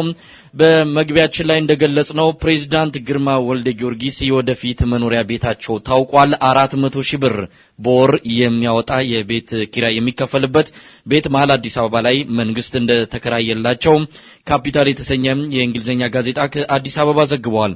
ፕሬዝዳንት ግርማ እንግዲህ አንድ መዋኛ ገንዳ ያለው ባለ 2 ፎቅ ቤት ነው የመንግስት የሚከራይላቸው። 400 ሺህ ብር ያወጣል። ሲሳይ ዜናውን እንዴት አየኸው? በጣም አመሰግናለሁ መሳይ። እንግዲህ ዜናውን እንዳየው ወዲያውኑ ከስልጣን ለሚለቁ ፕሬዝዳንቶችና ጠቅላይ ሚኒስትሮች በህግ ምን የተቀመጠ ነገር አለ የሚለውን ነገር ለማየት ነው የሞከርነው። እዛ ላይ በግልጽ የሚያስቀምጠው ነገር አለ። ለአንድ ስልጣኑን ለለቀቀ ፕሬዝዳንቱ የጠቅላይ ሚኒስትር ከ4 እስከ 5 መኝታ ቤት መንግስት በመንግስት ወጪ በነጻ እንደሚሰጠው ይደነግጋል። ያ ማለት ግን በወር 400 ሺህ ብር የሚያወጣ ወይ ደግሞ በአመት ወደ 5 ሚሊዮን ብር ከመንግስት ወጪ እንዲሆን የሚጠበቅበት ነገር ነው ማለት አይደለም። ግን እንዲህ አይነት በጣም የገዘፈና የተንዛዛ ነገር ውስጥ ለምን መግባት እንዳስፈለገ በእውነት ግልጽ አይደለም። ሲሳይ እንደው ምናልባት ብዙ ነገር ሊነሳ ይችላል። ክብር የሚባል ነገር አለ። የአንድ ሀገር ፕሬዝዳንት ለምሳሌ ኬንያም እንደዚህ አይነት ነገር ይፈጸማል። ከስልጣን ሲለቁ የዳንኤል አራፕ ሞይን አስታውሳለሁ የተሰጣቸው ምናልባት ከዚህ ይነስ ይብዛ የሚታወቅ ነገር የለም። ነገር ግን አንድ ባለስልጣን ከስልጣን ሲወርድ ጥቅማ ጥቅሞች ይኖሩታል። ነገር ግን እንደ ኢትዮጵያ ባለ ሀገር ውስጥ በተለይም ደግሞ ፕሬዝዳንት ግርማ ያሉበት ሁኔታ ይታወቃልና ለሳቸው በዚህን ያህል መጠን ብር ማውጣቱ የተጋነነ ነው ማለት አይቻልም። በጣም የተጋነነ ነው። ምንም ጥያቄ የለውም። በህግ በርግጥ ስልጣን ላይ ቆዩ ሰው ወይ ደግሞ ፕሬዝዳንት ወይ ጠቅላይ ሚኒስትር የነበረ ሰው ድንገት ከዛ መድረክ ሲወርድ የትም ሜዳ ላይ መውደቅ እንደሌለበት ወይ ደግሞ እንደ አብዛኛው ህዝብ በትንሽ ጠባብ ግቢ ውስጥ መኖር እንደሌለበት ይሄ ምንም አያጠያይቅም። ግን አሁን እየተደረገ ያለው ነገር በህግ እኮ የተቀመጠው ነገር እኮ በቂ ነው። ከ4 እስከ 5 መኝታ ቤት ያለው ከ4 እስከ 5 መኝታ ቤት ያለው ማለት በወር 400 ሺህ ብር የሚያወጣ ቤት አይደለም። ኢትዮጵያ ውስጥ ያለውን ገበያ እኮ በተለያየ መንገድ እንረዳለን። ከ4 እስከ 5 መኝታ ቤት ያላቸው መኖሪያ ቤቶች ለፕሬዝዳንቱ የሚመጥኑ በስንት ብር ሊከራዩ እንደሚችሉ በተለያየ መንገድ የሀገሪቱ ውስጥ የሚታተሙ የቢዝነስ ጋዜጦች ላይ እኮ የሚወጣውን የገበያ ዋጋ እኮ ያያየን ነው። ስለዚህ እንደውም እኔ እንዲህ አይነት ነገር ሲደረግ ብዙ ጊዜ የሚያደርጉት ምንድነው ከፕሬዝዳንቱ ይልቅ ወይ ደግሞ ቤቱን ከሚከራየው አካል ይልቅ የሚያከራየው አካል እንዲጠቀም ለማድረግ የሚሰሩ ስራዎችም አሉ። በተለይ ኢትዮጵያ መንግስት ውስጥ ብዙ ጊዜ እንዲያነ ነገር ሲደረግ ነው የነበረው። እንደ ቅርብ ምሳሌ መውሰድ ከተቻለ የኢትዮጵያ መንግስት የሳይንስና ቴክኖሎጂ ኮሚሽን ወይ ደግሞ አሁን በሚኒስትር ደረጃ ነው ያለው። እሱ ሙሉ በሙሉ አንድ ህንጻ ተከራይቶ በወር ከ10 ሚሊዮን ብር በላይ ይከፈል እንደነበር በተለያየ መንገድ የተረዳ ነው። የተለያዩ መንግስታዊ መስሪያ ቤቶች ከነበሩበት ቦታ ይወጡና ህንጻ የሰሩ ሰዎች ጋር ሄደው ከዛ እየተከራዩ ባለ ህንጻዎቹ መጥቀም የሚቻልበት ወይ ደግሞ ባለ ህንጻዎቹ የባንክ ዕዳቸውን እንዲከፍሉ የሚመቻችበት ሁኔታ አለ። ስለዚህ ይሄ ከዛ ጋር እያያዝ ባይታወቅም ግን ለፕሬዝዳንቱ በጣም የበዛ የተንዛዛ ነገር ነው። ከኢትዮጵያ ተጨባጭ ሁኔታም ጋር የሚሄድ ነገር አይደለም። እንግዲህ ይህንን ሰፋ ባለ መልኩ መመልከት ከተቻለ ምናልባት 530 ሺህ ብር ነበር መጀመሪያ እየታሰበውና ውል ላይ ስምምነት ባለመደረሱ ያቀርቱን አሁን 400 ሺህ ብር አቶ ሰለሞን ግርማ የተባሉ ባለሀብት የሳቸው ቤት እንደሆነ ነው የተገለጸው። ነገር ግን ሳቸው ምንድነው የሚለው ነገር ወደዛ ዝርዝር ውስጥ መግባት አያስፈልግም። አንተ ያነሳቸውን ነገሮች ነው። በተለይም ደግሞ በተለይ በአዲስ አበባ አሁን በተለያዩ ቦታዎች ህንጻ እየሰሩ ያሉት ባለ ህንጻ የሆኑት እነማን ናቸው? ይሄንንስ ቤት በማከራየት ነው የሚጠቀሙት? እንግዲህ በቅርቡም ኢሳት ያወጣው አንድ መረጃ ነበረ። ብርጋዴር ጀነራል ፍሳህ ኪዳኑ በወር እስከ 6000 የሚገመት ዶላር ወደ 5500 ዶላር አካባቢ በወር የሚያከራዩት ቤት እንዳለ ነው እና ከዚህ በጣም ከፍተኛ ገንዘብ የሚገኝበት ሆኗል ይሄ የቤት ማከራየትና አሁንም መንግስት በዚህ ደረጃ እነዚህ ምክንያቱም አሁን ለፕሬዝዳንት ግርማ አማራጭ ሊኖር ይችል ነበር። ነገር ግን አንተ እንዳልከው ሌሎችን ለመጥቀም የተደረገ ነው። ብዙ ምሳሌዎችን ማንሳት የሚቻል ይመስለኛልና አሁን መወያያ ሆኗል። ኢትዮጵያ እኛ ጋርም ስልክ እየተደወለ ነው። ፕሬዝዳንት ግርማ ወልደ ጊዮርጊስ ምናልባት ለህፃናት መርጃ ኢትዮጵያ ውስጥ ገንዘብ የሚያስፈልጋቸው የተለያዩ የግብረ ሰናይ ተቋማት አሉ። እሳቸው ከእድሜያቸው አንፃር በተወሰነ ደረጃ ከክብራቸውም ጋር የተያዘ መጠነኛ ያልተጋነነ ቤት ውስጥ በመኖር የቀረውን እንደ መንግስት የግዴታ እንኳን ቢል የቀረውን ለሌሎች መስጠት ይገባቸዋል የሚል አንድ አስተያየትም ተሰጥቶ ነበርና እሳቸው እንግዲህ ምናልባት በዚህ ደረጃ ያስቡ የምናውቀው ነገር የለም። ይሄንን የህዝብ አስተያየት እንዴት ታይዋል? እንግዲህ እንዳልከው በተለያየ መንገድ ይሄ ዜና ከተለቀቀ በኋላ ሰው እየተወያየበት ነው። ምክንያቱም ዝም ብሎ ኢትዮጵያ ብር ወርቋል ብለን እንደ 400 ሺህ የሚለው ነገር ዝቅ ብሎ ቢታየን እንኳን ወደ ዶላር ብትመልሰውም ወደ 20 ሺህ ዶላር አካባቢ መሰለኝ እንግዲህ በወር 20 ሺህ ዶላር ለቤት ኪራይ የሚወጣባት ኢትዮጵያ መሆኗ ደግሞ በጣም አስገራሚ ነው። ምን ያህል ኢትዮጵያውያን በችግርና በመከራ ውስጥ እንዳሉ ይታወቃል። በዓለም የመጨረሻዋ ሁለተኛ ደሃ ሀገር ነች። የዛች ሀገር የቀድሞ ፕሬዝዳንት በወር እስከ 20 ሺህ ዶላር ለቤት ኪራይ እንዲወጣለት መደረጉ መቼም ለሚያስብ ሰው በጣም ከባድ ነገር ነው። በእርግጥ በህግ የተቀመጠ ነገር እንኳን ሆኖ ያን ነገር መቀልበስ አይቻልም ሊባል ይችላል። በህግ የተቀመጠው ከ4 እስከ 5 መኖሪያ ቤት ይላል እንጂ እንዲህ ያለ የተዛዛ መሆን አለበት። መዋኛ ገንዳ ለፕሬዝዳንት ግርማ አስፈላጊ ነው ወይ? ለለቀቀ ፕሬዝዳንት መዋኛ ገንዳ ያለው ቤት የግድ ይላል ወይ? እዛ በግልጽ በህጉ ላይ የተቀመጠ ነገር የለም መዋኛ ገንዳ የሚል። ከዛ ባሻገር አሁን እዚህ መኖሪያ ቤት ውስጥ ግራውንድ ፕላስ 1 ወይ ግራውንድ ፕላስ 2 መኖሪያ ቤት ውስጥ ሊፍት መግጠም አያስፈልግም። የእርሳቸው የፊዚካል ሁኔታ ወይ ደግሞ የጤና ሁኔታ ግምት ውስጥ ገብቶ አሁን ሊፍት ለመግጠም 1.6 ሚሊዮን ብር እንደገና ይወጣል። ከዚህ ባሻገር እና ሊፍት የማያስፈልገው ዝም ብሎ ቪላ ውስጥ መኖር አይችሉም ወይ? ከዚህ ቀደም የነበሩት የኢትዮጵያ የቀድሞ ፕሬዝዳንት ዶክተር ነጋሶ ጊዳዳ ከስልጣን ከለቀቁ በኋላ የተሰጣቸውን ቤቶች አይተናል። ያ ከበቂ በላይ ነው። ለፕሬዝዳንት ግርማም ከዶክተር ነጋሶ የተለዩ አይደሉም። ዶክተር ነጋሶ ከመንግስት ጋር ቅራኔ በሱ መግባታቸው ሌሎች ጥቅሞቻቸው ቢቀሩባቸው የነበረው ቤት የተሰጣቸው ቤት አለ። ልክ እንደዛ የሆነ ቪላ ቤት ሰጥቶ ሀገሪቱንም ከእንደዚህ አይነት ወጪ መታደግ የሚቻልበት ነገር አለ። ከዛ ውጪ ፕሬዝዳንት ግርማ በግልም እኮ ሀብታም ናቸው። ምናል ቢያንስ እንደው ኢትዮጵያን ደግሞ እንደው የነስም ቢዛ አሁን 400 ሺህ ብር በወር የሚወጣውን ራሳቸው 400 ሺህ ብር የማይወጣ ቤት ውስጥ ወይ ደግሞ የራሳቸው የቀድሞ ቤት ውስጥ በመኖር ሀገሪቱንም ወይ ደግሞ የተቸገሩ ሰዎችን መርዳት አራያ መሆን ማለት ነው። አራያ መሆን ይችሉ ነበር። ለምሳሌ በደቡብ አሜሪካ አንድ ፕሬዝዳንት በስልጣን ላይ ያሉ የሚያሽከረክሩት መኪና የሚኖሩበት ቤት በጣም ቢቢሲ ይህንን በሰፊው ያወጣበት ሁኔታ ነው ያለውና አራያ መሆንም ይቻል ነበር። በተለይም እንደዚህ መብላት አቅቷቸው አዲስ አበባ ውስጥ ህጻናት በትምህርት ቤት በራብ እየወደቁ ባለበት ሁኔታ ላይ እሳቸው እንደው ለስማቸውም ለክብራቸውም ሲሉ እንዲህ ማድረግ አለባቸው የሚል ነገር ይነሳል። ነገሩ ከሳቸው እንደውም ቀደም ሲል አንተም ይሄ ነገር ሲመጣ አንዳንድ መረጃዎችን ሲሰበሰብ ነበር። ዘ ሪቸስት የተሰኘው ዌብሳይት ውስጥ ገብተ ፕሬዝዳንት ግርማ ስም አለው የሚል ነገር አገኛቸው እዛ ውስጥ? እዛ ውስጥ ሀብታሞቹ ዝርዝር ውስጥ አሉ። ፕሬዝዳንት ግርማ ወደ 1.6 ሚሊዮን ዶላር ሀብት አላቸው ይላል። እዛው ላይ የቀድሞ ጠቅላይ ሚኒስትር አቶ መለስ ዜናዊንም ያስቀምጣል። እርሳቸው ደግሞ 3 ቢሊዮን ዶላር ሀብት አላቸው ይላል። የአሁኑ ጠቅላይ ሚኒስትር ለማለት ሞክሬ ነበር። እርሳቸው ምንም ነገር አያቃቸውም። የቀድሞውን የኢትዮጵያ ፕሬዝዳንት ዶክተር ነጋሶ ጊዳዳንም ዘሪቸስ አያቃቸውም። እነዚህ ምንም በእርግጥም እኛ አዲስ የመጡትም ዶክተር ነጋሶም በግልጽ የሚታወቅ ነገር ነው። በተለይ ዶክተር ነጋሶ ማንም ሰው በአደባባይ የሚመሰክረው ነው። በታክሲ እንኳን ለመሄድ የተገደዱ ሰው ናቸውና ዘሪቸስ ባያቃቸው አይገርምም። ፕሬዝዳንት ግርማም ስልጣናቸው ያመጣላቸው ነው ብዬ እኔ በግሌ አላምንም። ሀብታም ናቸው እሳቸው። በፊትም በተለያየ መንገድ በንግዱ ዓለም ውስጥ ሰፊ እንቅስቃሴና ልምድም ተሞክሮም ያላቸው ናቸውና በዛ አጋጣሚ ያፈሩት ሀብት እንደሆነ ይታመናል። ስልጣን ላይ መውጣታቸው ለእርሳቸው ያው ፕሬዝዳንት የሚለውን ስም ከመስጠት ባሻገር ሀብትን እንደጨመረላቸው እኔ በግሌ አላምንም። ግን እርሳቸው 1.6 ሚሊዮን ዶላር ያላቸው ሰው ከሆኑ እንግዲህ ከዚህ በኋላ እድሜያቸውን አስልተው 89 ዓመታቸው የፊታችን ታሳስ ይሆናልና እንደው ያለውን ብር ያላቸውን ገንዘብ እየተጠቀሙ ኢትዮጵያን ደግሞ ወይ ድሆችን ወይ ችግረኞች ወይ ደግሞ ጎዳና የጣሉ ልጆችን ማሰብ የሚችሉበት ነገር ቢኖር እንደው ፕሬዝዳንትነት ላይ 12 ዓመት ከተቀመጡበት ጊዜ ይልቅ እቺ የሚያደርጓት ነገር በኢትዮጵያን ይበልጥ እንዲታወሱ ሊያደርጋቸው ይችላልና አሁንም የረፈደ አይመስለኝም። ሲሳይ ቀደም ሲል ወደ አነሳው ነጥብ ልምጣና ወደ ማጠቃለያ ማለት ነው። እንግዲህ አዲስ አበባ ውስጥ በተለይም ቦሌ አካባቢ የህዝባዊ ወያኔ ሓርነት ትግራይ ጀነራሎች ባለስልጣናት ህንጻው ሁሉ የነሱ እንደሆነ እንደውም ክልል አንድ በሚል ይታወቃል የሚልም እንዳለ ነው የሚታወቀውና አሁን ቀደም ሲል ያነሳው አለ ይሄ እነዚህን ቤት ያላቸውን ህንጻ ያላቸውን የህወሓት ሰዎችን ለመጥቀም ሆን ተብሎ በመንግስት በኩል የሚደረግ ወይም ደግሞ በገዢው ፓርቲ በህወሓት በኩል የሚደረግ አድሏዊ የሆነ አሰራር ነው የሚል ነገር ይነሳል። ይሄንንም ማጠናከሪያ የሚሆኑ የተለያዩ መረጃዎችን መጥቀስ ይቻላል። እንደው አንድ ሁለቶችን ለአብነት ታነሳልኛለህ? ይሄም ወደዛ ሊሄድ እንደሚችል አንዳንድ ፍንጮች አሉና ነው። አሁን እንግዲህ በዚህ ዙሪያ ሰፋ ያለ ነገር የተሟላ ነገር ለመስራት ያው ሙከራዎች እያደረግን ነው። አንዳንድ መረጃዎችም እያሰባሰብን ነው። ቀደም ሲል ያነሳሁት የዚህ ሳይንስና ቴክኖሎጂ ሚኒስቴር የተከራየው ህንጻ አለ። ከዛ ውጭ በዝርዝር የማን እንዴት ምናምን የሚለው ነገር እሱን በዝርዝር ብንሄድበት ይሻላል። ብዙ ጊዜ የሚደረገው ነገር ምንድነው ህንጻውን ከሰሩ በኋላ ለምሳሌ ቴሌ ወደዚህ ወደ ሊሴ አካባቢ አንድ ህንጻ ተከራይቷል። ያን ህንጻ የተከራየው ከመንግስት ባለስልጣን ከሆኑ ሰው ነው። ያ ህንጻ ቴሌ ሲከራይ የ5 ዓመት የቤት ኪራይ ነው የከፈለው። የ5 ዓመት የቤት ኪራይ ሲከፈል 100 ህንጻውን መመለስ ማለት ነው። ይሄ ምንም የሚያጠያይቅ ነገር አይደለም።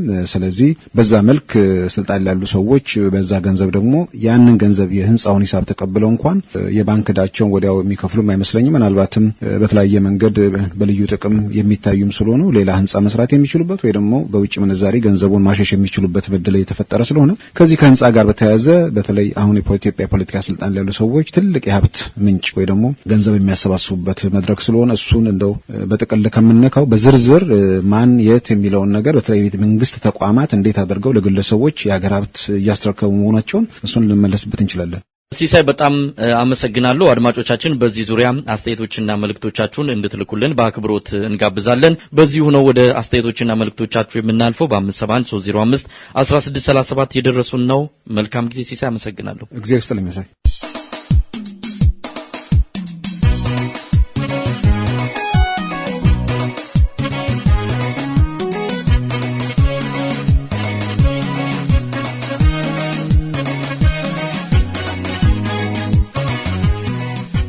እንደምን ከርማችኋል ኢሳቶች?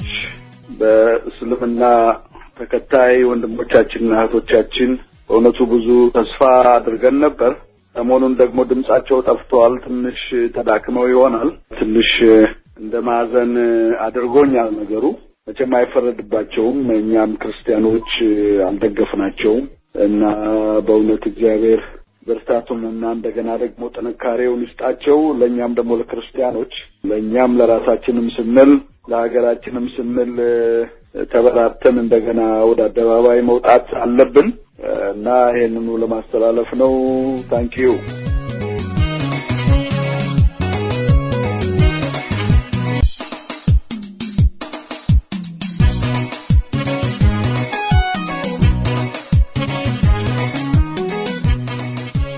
ይስጥልኝ ኢሳቶች፣ የኢትዮጵያ ኃይልና ጆሮ። አሁን በኢትዮጵያ ሀገራችን ወያኔን ከስር መሰረቱ ለማስወገድ ባለው ትግል ላይ ሚዲያ ከፍተኛውን ድርሻ ይዛል። እኩልነት፣ የመናገር መብት ያላት ኢትዮጵያን ለመስረት በየአቅጣጫው ትግሉ ቀጥሏል። በሀገራችን ያገባናል፣ ሀገራችንን ልንለውጥ ያስፈልጋል ብሎ ባመኑ ጦር ባነሱ ምሁራን በሚዲያው ሁሉም በተሰማሩበት አቅጣጫ ከኢሳት ጋር ኢትዮጵያ ሀገራችንን ለማዳን በርብርብ ላይ ይገኛሉ። ያኔ ሀገራችን ነጻ ወጣ ቀና ስትል ከወያኔ ውድቀት በኋላ ኢሳት አሁን ያኔም የነጠረ የኢትዮጵያ ሚዲያ ይሆናል። ኢሳቶች እግዚአብሔር ይባርካችሁ። ኢትዮጵያ በክብር ለዘላለም ትኑር። ከእናንተ ጋር ያለነው ሰሜን አሜሪካ። አመሰግናለሁ። ቻው።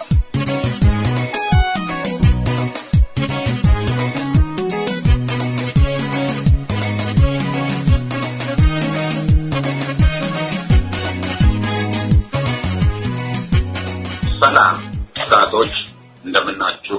ደህና ናችሁ? ግንቦት 7 የያዘው የድል ብስራት የወያኔን በሮች እያንኳኳ ልባቸውንም በፍርሃት እያቀለጠ ሚሊዮኖች ወደ ትግሉ ጎራ ለመቀላቀል ቆርጠዋል። ትግሉን አቅጣጫ በተቻለው ሁሉ ለማገዝ በሁሉም አቅጣጫ እየተረባረብን ነው። ትግላችን አንድና አንድ ነው። ኢትዮጵያን ከዚህ ዘረኛ ባንዳ ዘራፊ የወንጀለኛ ቡድን ለአንዴና ለመጨረሻ ጊዜ ማጽዳት ነው። የሀገሪቱ የፖሊስ ሰራዊት፣ የጦር ሰራዊት፣ የአየር ኃይል ሰራዊት፣ ሌሎችም ከቀበሌ አንስቶ ከፍተኛ የስልጣን ማዕረግ ያላችሁ ሁሉ ለሀገራችን ለወገናችን አስፈላጊ የሆነውን ቅንጅት በማድረግ ወደ ትግሉ እንድትቀላቀሉ በኢትዮጵያ ሕዝብ ስም ጥሪያችንን እናስተላልፋለን። እነኚህን ወንጀለኞች በተባበረ ክንዳችን ለአንዴና ለመጨረሻ ጊዜ ለፍርድ እንዲቀርቡ አድርገን ታላቋን ኢትዮጵያ እጅ ለእጅ ተያይዘን መመስረት መገንባት አለብን። ትግላችን አይቆምም፣ ይቀጥላል። ድሉ የኢትዮጵያ ሕዝብ ነው። አቶ ረታ ነኝ። ታንኪ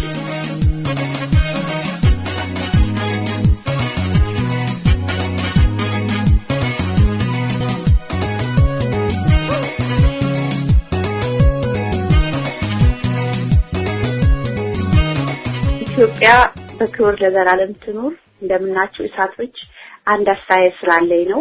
ይህ የኔ አስተያየት ነው። በትላንትናው ዕለት የሰማያዊ ፓርቲ ሰልፍ የተደረገው ያው በእነሱ ቢሮ አካባቢ ብቻ ነበረ። የትላንትናው የሰማያዊ ፓርቲ ሰልፍ የተሰማኝን ስሜት ለመግለጽ ነው። በትላንትናው ዕለት ወያኔ ትክክለኛ የአፓርታይድ አገዛዝ መሆኑን በዓለም ህዝብ ለኢትዮጵያ ህዝብም ግልጽ አድርጎ ያሳየበት ቀን ነው። ህዝብ በምድሩ ላይ በዚህ ተራመድ በዛ ተራመድ በዚህ በኩል አትሂድ በዚህ በኩል ሂድ ከተባለ ይህ ትክክለኛ የአፓርታይድ አገዛዝ ነው። በዚህም ምክንያት የትላንትናው ሰልፍ የሰማያዊ ፓርቲ ሰልፍ ሰክሰስ ነው ልለው አልችልም። እኔ በኩሌ እንግዲህ በዲሞክራሲ በትክክል በእውነት መነጋገር ነው የሚያስፈልገው። ትንሽ ቅር ያለኝ ነገር ከይቅርታ ጋራ ከትልቅ ክብር ጋራ ልናገር የፈለኩት የኢትዮጵያ ህዝብ እንግዲህ ይህንን ቀን ማስታወስ አለበት። በምድር ላይ መላወስ አስቻልክም የተባለበትን ቀን ማስታወስ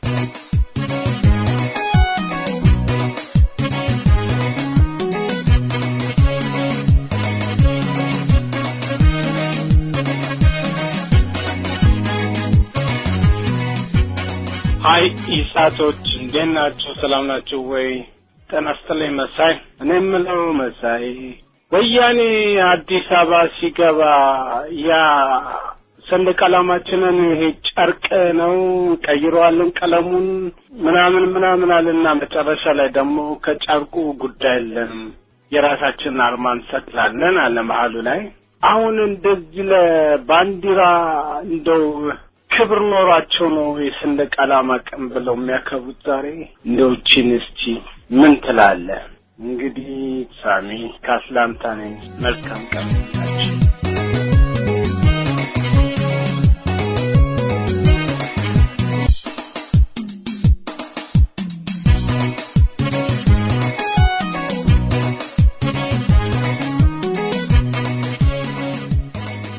ኢሳት ፕሮግራም አዘጋጆች እንደምን ከረማችሁ? ዛሬ ላይ የፈለኩት በትላንትናው ዕለት በተደረገው ሰላማዊ ሰልፍና በሰማያዊ ፓርቲ ይመለከታል። ሰማያዊ ፓርቲ በወጣቶችና በጠንካራ አመራር የሚመራ መሆኑን በተለያየ ጊዜ ተመልክተናል። ሰማያዊ ፓርቲ የግራዚያኒ ሐውልት በኢጣሊያ ከተማ መቆም አይገባውም ይፍረስ የሚለውን ጥያቄ ሲያቀርቡ ገዢው የጎጥ መንግስት ድብደባና ለእስር ዳረጋቸው። በሌላ ጊዜ በራት ግብዣ በዋቢ ሸበሌ ሊደረግ አይችልም ብሎ ገዢው መደብ ተሰብሳቢውን መብታቸውን በመክፈፍ የራት ፕሮግራም ሰረዘባቸው። በቤንሻንጉል ተፈናቃይ ወገኖቻችን ለመመልከት በሄዱ ሰዓት ንብረታቸው ተዘርፈው አሁንም በጎጠኛው ስርዓት አራማጆች ታሰሩ። በርካታ ችግር ደረሰባቸው። ይህንን ተቋቁመው አሸናፊ ሆኑ። በትላንትናው ላይ በጠሩት የሰላማዊ ሰልፍ ፕሮግራም ላይ ጎጠኛው ስርዓት መስቀል አደባባይ የእናንተ አይደለም የእኛና እኛን መሰሎች ብቻ ነው የሚፈቀደው አሉ። ሰማያዊዎቹ ሂዱ ጃልሜዳ አሏቸው። እዚህ ላይ ነው ሰማያዊዎቹ እምቢ አንሄድም ያሉት። በአገራቸው ቦታ ተመረጠላቸው። ማን ያውቃል ነገ የምትበሉትን የምትጠጡትን የምትጫሙትን እኛ ነን የምንፈቅድላችሁ ሊለን ይችላል። ወገኖቼ ወያኔ ማሸነፊያ እንደ ሰማያዊዎቹ ፓርቲ እምቢ ዞርበል ብቻ ነው። ቸር እንሰንብት።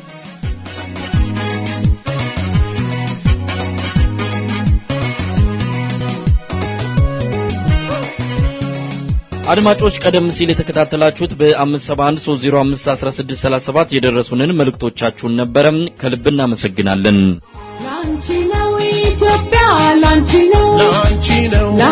ነው ሀገሬ ላንቺ ታላቅ የገቢ ማሰባሰቢያ ዝግጅት በኖርዌይ ኦስሎ የግንቦት ሰባት ህዝብ ኃይል ራዕይ የህዝብ ሉዓላዊነትና የስልጣን ባለቤትነት የተረጋገጠባት የዜጎች መብቶች ሀገራዊ አንድነትና ደህንነት የተከበሩባትና የሚከበሩባት ጠንካራና አንዲት ዲሞክራሲያዊት ኢትዮጵያውን ሆና ማየት ነው። የግንቦት ሰባት ህዝብ ኃይል ተልዕኮ ወያኔን በኃይል በማስወገድ በኢትዮጵያ ሰላማዊና ዲሞክራሲያዊ የስልጣን ሽግግር እንዲኖር ማስቻልና ከማንኛውም የፖለቲካ ድርጅት ጋር ያልወገነ ነፃና ጠንካራ ከህዝብ የወጣ ለህዝብ የቆመ የመከላከያ የፖሊስና የደህንነት ተቋማት እንዲኖሩ አስተዋጽኦ ማድረግ ነው። በመሆኑም ይህንን ዓላማና ተልዕኮ አንግቦ የተነሳውን ህዝባዊ ኃይል ለመደገፍ እነሆ ዝግጅታችን አጠናቀን ለተቅዳሜ ሴፕቴምበር 28ን በመጠባበቅ ላይ እንገኛለን። በዝግጅታችንም ላይ የህዝባዊ ኃይሉና የግንቦት ሰባት ንቅናቄ ከፍተኛ አመራሮች የክብር እንግዶቻችን ሲሆኑ ዝግጅታችን በባህላዊ ምግቦችና መጠጦች አዝናኝና ስሜት ቀስቃሽ ዜማዎች የታጀቡ ናቸው። እርሶም የዝግጅታችን ታዳሚ ሆኑ ዘንድ ስንጋብዘው በታላቅ አክብሮትና በኢትዮጵያዊነት ስሜት ነው። ቦታ ክሬንሾ ግሬንዳ፣ ቀን ሴፕቴምበር 28 ሰዓት 16 ሰዓት። ጊዜያዊ የግንቦት ሰባት ህዝባዊ ኃይል እርዳታ አስተባባሪ ግብረ ኃይል በኖርዌይ ኦስሎ። ኢትዮጵያ ላንቺ ነው ላንቺ ነው ሀገሬ ላንቺ ነው በመከታተል ላይ ያላችሁት ዋሽንግተን ዲሲ ከሚገኘው ኢሳት ሬዲዮ የሚተላለፍላችሁን ስርጭት ነው። ከወራት በፊት የትጥቅ ትግሉን በይፋ እንደጀመረ የገለጸው የግንቦት ሰባት ህዝባዊ ኃይል በኖርዌይ የገቢ ማሰባሰቢያ ዝግጅት በኢትዮጵያውያን እየተሰናዳለት ነው። አዘጋጆቹ ለኢሳት እንደገለጹት ኢትዮጵያውያን ለለውጥ ከምንጊዜውም በላይ ተዘጋጅተዋል። ለዚህም ለገቢ ማሰባሰቢያው ዝግጅት መሳካት የሚያደርጉት አስተዋጽኦ ከፍተኛ መሆኑን ተናግረዋል። ከአዘጋጅ ኮሚቴ አባላት ሁለቱን አነጋግረናል። ላንቺ ነው ኢትዮጵያ ላንቺ ነው ላንቺ ነው ሀገሬ ላንቺ ነው ላንቺ ነው ኢትዮጵያ የተሰባሰብነው ላንቺ ነው ሀገሬ እኛ የምንሞተው። በቅድሚያ ስማችሁን ታስተዋውቁኛላችሁ?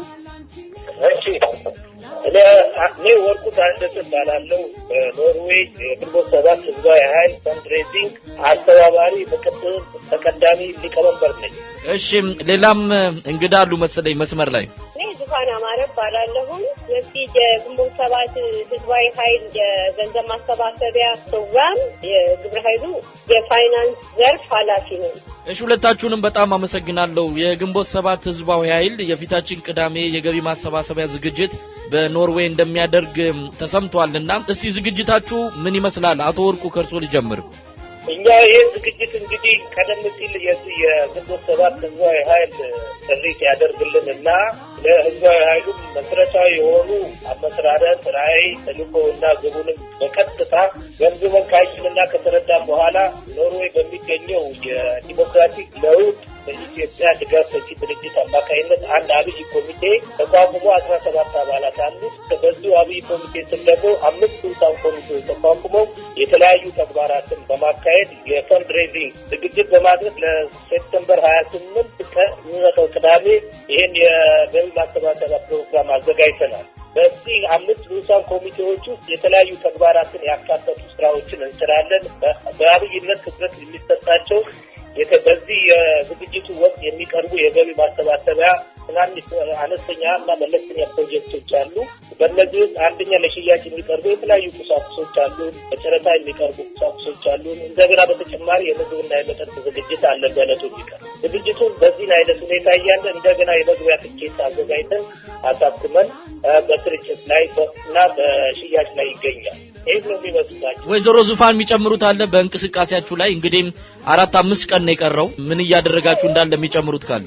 አው ይሄን እንግዲህ ህዝባዊ ኃይሉ ራሱን እንደተመሰረተ ካታወቀ በኋላ በዚህ በኖርዌይ የምንገኝ ማህበረሰብ በዚህ ጉዳይ ላይ በስፋት እየተነጋገርንበት ነበር የነበረው እና ከማህበረሰቡ ይህንን ኃላፊነት እንድንወስድ ስለተደረገ በዚህ ተነሳሽነት ማህበረሰቡ ተሰብስቦ የወከለውና ያቋቋመው ግብረ ኃይል ነው። ይሄ እስካሁን ድረስ በፌስቡክ በተለያዩ ሚዲያዎች በተለያዩ ፓልቶኮች እየገባን ከፍተኛ ቅስቀሳ አድርገናል እና በዚህ በቅስቀሳው ደግሞ ጥሩ ምላሽም አግኝተናል እና በዚሁ በቀሪው ጊዜ ደግሞ በተቻለ ያልደረሰበት ቦታ ቢኖር ያንን ለማዳረስና ሁሉም በዚህ ተነሳሽነት የኛን አርአያ ተከትሎ እንዲንቀሳቀስ አሁንም በቀሩ ሰዓቶች እንሰራለን።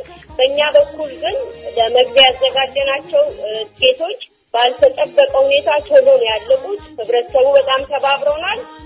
ከየቦታው ከዚህ ከኖርዌይም ውጭ ያሉ ሰዎች እየደወሉ ትኬት ሪዘርቭ እንድናደርግላቸው ይነግሩናል። ሌላም ለዚሁ ለገንዘብ ማሰባሰብ የተዘጋጁ ሌሎች እቃዎችም ለሽያጭ የተዘጋጁ እቃዎች በስፋት እየሄዱ ነው ያሉት እና በጠበቅነው ሁኔታ ለህዝባዊ ሀይሉ ያሰብነውን ነገር እናሳካለን ብለን እናስባለን።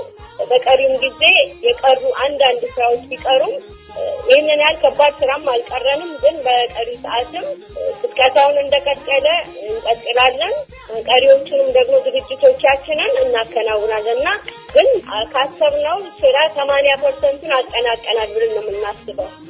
አቶ ወርቆ ወደ እርሶ ልምጣና እንግዲህ ወይዘሮ ዙፋን ሲገልጹም የቲኬት ሽያጩም በቶሎ ተጠናቋልና እንደዚህ አይነት ስሜት ህብረተሰቡ ትብብሩ እንደዚህ አይነት ምላሽ መስጠቱ ከምን የመነጨ ነው? እንግዲህ ግንቦት 7 ህዝባዊ ኃይል የትጥቅ ትግል ለማድረግ ተዘጋጅቶም ለህብረተሰቡ ጥሪ ያደረገም ኃይል ነውና ወደ ትጥቅ ትግል ኢትዮጵያን በትግል ነፃ አወጣለሁ ብሎ የተነሳ ኃይል ነው። የህብረተሰቡ ምላሽ እንዴት አገኙት? እንደዚህ አይነት ፈጣን ምላሽ መስጠቱን በዚህ የምንገኘው ኢትዮጵያውያን እና ኢትዮጵያውያን በአጠቃላይ በሀገራችን የፖለቲካ ሂደትና የዕለት ተዕለት እንቅስቃሴ ውስጥ ንቁ የሆነ ክትትልና ተሳትፎ የምናደርግ ኢትዮጵያውያን በዚህ በኖርዌይ በአጋጣሚ ያለ ነው። እነዚህ ኢትዮጵያውያንና ኢትዮጵያውያት እና ምናልባት የኢትዮጵያን ወገኖችም ደጋፊዎችም እንደገና ደግሞ በተለያዩ ሲቪክ ማህበራትና የፖለቲካ ድርጅት የተሰባሰቡ ኃይሎች በኖርዌይ የአጠቃላይ በሀገራችን ጉዳይ የሚካሄደውን የፖለቲካ እንቅስቃሴ ካለን ልምድ አንጻር ካለንም ክትትል አንጻር እስከዛሬ ያለውን በሀገራችን ያለውን ተንሰራፍቶ ያለውን አገዛዝ በተለያየ መልኩ ስንቃወምና ስንታገለው በመቆየታችን በዚህ የተጠራቀመልን እዚህ ያለን ኢትዮጵያውያኖች በሀገራችን ነጻነት ጉዳይ ላይ በምንም አይነት ከማንኛውም ጠላትና ከሌላውም ኃይል ጋር መደራደር በማንችልበት ቆራጥ አቋም ላይ በመድረሳችንና የተለያዩ ተሞክሮች፣ የአደባባይ ተሞክሮች፣ የተለያዩ የጉባኤ ተሞክሮች፣ የተለያዩ የመድረክ ተሞክሮች እና የሰላማዊ ትግል ተሞክሮች አድርገን በመጨረሻ ግን ከዚህ ጫንቃችን ላይ ለተንሰራፋው አገዛዝ ለውጥ ሊያመጣ የሚችለው እነሱ በሚያውቁት ቋንቋ በእናት በማንሳት ለሚታገሉ ኃይሎች እርዳታ ለማድረግ ቆርጠን በመናሳበት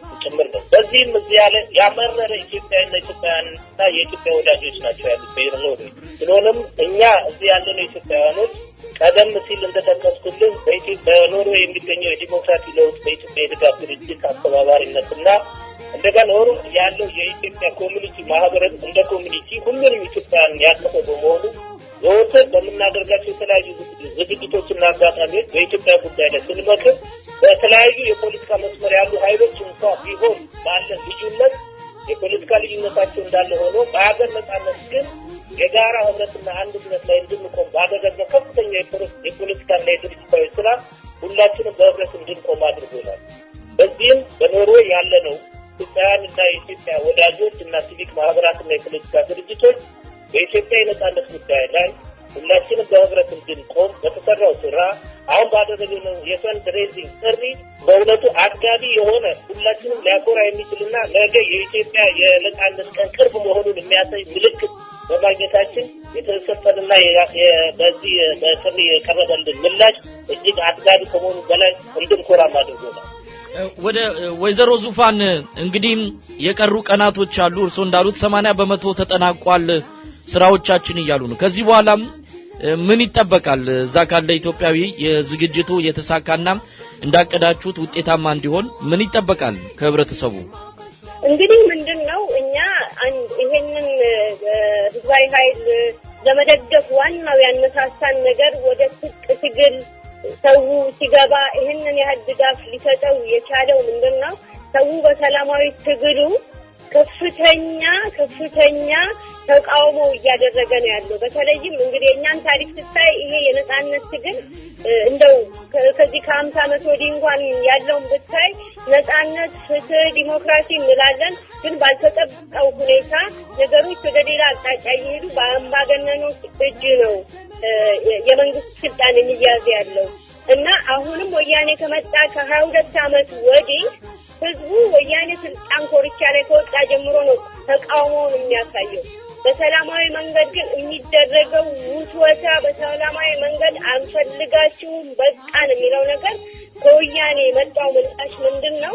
በአደባባይ በነጻነቱ ለመብቱ የሚታገል ህዝቡን በአደባባይ መረሸን ነው እና የዚህ የወያኔ ትዕቢትና የወያኔ አካሄድ ሰውን በጣም ስላንገሸገሸው አማራጭ አድርጎ የወሰደው የዚህ የትጥቅ ትግሉን ነው እና ማንም በአገር ውስጥም ያለ ቢሆን በዓለም ጠቅላላም ያለ ቢሆን ለዚህ ለወያኔ ስርዓት እምቢተኝነቱ ማሳየት ነው ያለበት እና አሁንም በቀሪው ሰዓትም ቢሆን እኔ እርግጠኛ ነኝ ይሄ ኢሳት ማለት በዓለም አቀፍ ደረጃ የሚሰማ የሬዲዮ ጣቢያ ነው። ስለዚህ በዚህ ሬዲዮ ጣቢያ እያንዳንዱ ኢትዮጵያዊ ደግሞ እንደ ቁርሱ የሚሰማው ወይም እንደ ምሳው የሚሰማው ሚዲያ በመሆኑ በዚህ ሚዲያ እያንዳንዱ ኢትዮጵያዊ ይሰማናል ብለን ነው የምንጠብቀውና እኛ በቅቶናል። ይሄ ስርዓት በቃ ሊባል ይገባዋል። እያንዳንዱ ባለበት ቦታ በውጭም ያለው በውስጥም ያለው እምቢተኝነቱ አጠንክሮ መያዝ አለበት። በተለይ ደግሞ አሁን የሀገራችን ሰዎች ላይ በትናንትና በእሑዱ ፕሮግራም ሰማያዊ ፓርቲ ባዘጋጀው ፕሮግራም ላይ ያለውን ምላሽ ያለውን ድፍረታቸውን አይተናል። አፍንጫው ስር ሆነው ያንን ያህል ድፍረት ሲያሳዩ እኛ በውጭ ሀገር ያለን በአንጻራዊ ዲሞክራሲና ሰላም ውስጥ ያለን ሰዎች ደግሞ የበለጠ እንቢተኝነታችንን ለዚህ ትግል ደግሞ አጋርነታችንን ወገንተኝነታችንን ማሳየት አለብን። በዚህ በተለይ ደግሞ በዚህ በቀረን ጊዜ ሰው የኛን ድምፅ ሰምቶ እያለበት ለዚህ ለህዝባዊ ኃይሉ በቂ ምላሽ እንዲሰጥ ጥሪውን እንዲቀበል ነው እኛ ማስተላለፍ የምንፈልገው። በኖርዌይ ባለው ዝግጅታችን ግን ኦልሞስት ተሳክቶልናል ነው የምንለው። ከዚህ በላይ ብንሰራም ከጠበቅነው በላይ ነው የሚሆነው። የጠበቅነውን ያህል በላይ አግኝተናል። አመሰግናለሁ ወይዘሮ ዙፋን። በመጨረሻም አቶ ወርቁ የሚሉት አለም? ወንድሞኔ ብሎ በመጨረሻ ምናልባት በዚህ ዝግጅቱ እኛ ኖርዌይ ያለነው ኢትዮጵያውያንና የኢትዮጵያ ወዳጆች እንጀምረው እንጂ ይሄ በአጠቃላይ ኢትዮጵያውያን ባሉበት የዓለም የተለያዩ አህጉራት የተለያዩ የዓለም ክፍል ያሉ ኢትዮጵያውያኖችና የኢትዮጵያ ህብረተሰብ ማህበራት እና የፖለቲካ ድርጅቶች በዚህ መነሻነት እነሱም ተመሳሳይ የሆነ እንቅስቃሴ በማድረግ ለሀገራችን ነጻነት ለዚህ ግንቦት ሰባት ህዝባውያን የበኩላቸውን አስተዋጽኦ እንዲያደርጉና ተመሳሳይ የሆነ ዝግጅት እንዲያደርጉ በበኩላችን ጥሪ እናደርጋለን።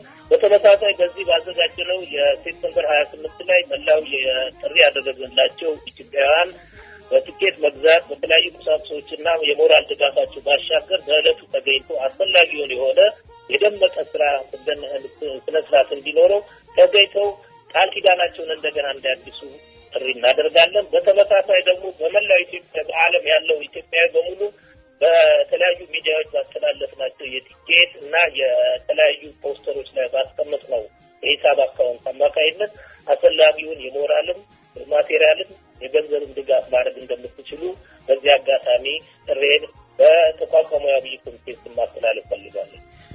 ወይዘሮ ዙፋንና አቶ ወርቁም የግንቦት ሰባት ህዝባዊ ኃይል የገቢ ማሰባሰቢያ ዝግጅት በኖርዌይ አዘጋጅ ግብረ ኃይል አባላት በጣም ነው ማመሰግነው በኢሳት ሬዲዮ አድማጮች ስም እናመሰግናለን። እኛ በጣም እናመሰግናለን። እኛ የምንሞተው ላንቺ ነው ኢትዮጵያ፣ ላንቺ ነው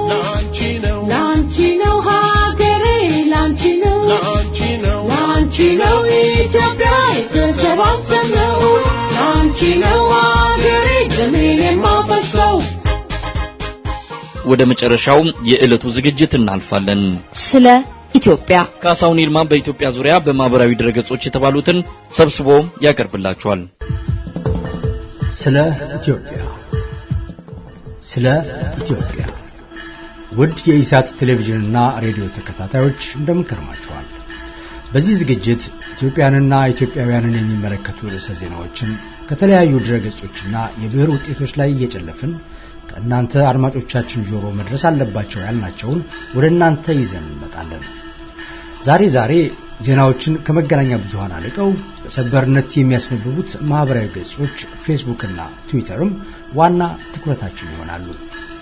ስለዚህ አድማጮቻችን ዘወትር ማክሰኞ ይህን ዝግጅት እንድትከታተሉ በአክብሮት እንጋብዛለን። የፕሮግራሙ አዘጋጅና አቅራቢ ካሳሁን ይልማ።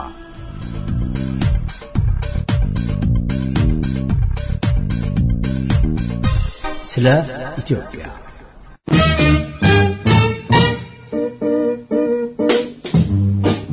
እንደምን ከርማችኋል? የስለ ኢትዮጵያ ዝግጅት ተከታታዮች ዛሬ የተለያዩ ርዕሶችን ወደ እናንተ ይዤላችሁ መጥቻለሁ። ዋናው የመጀመሪያው ትኩረት የሚሆነው ኬንያ ነው። ኬንያ ናይሮቢ ላይ በዌስት ጌት በተባለ የገበያ ማዕከል ውስጥ ታጣቂ ኃይሎች ጥቃት አድርሰዋል። ከ62 ሰዎች በላይ ሞተዋል።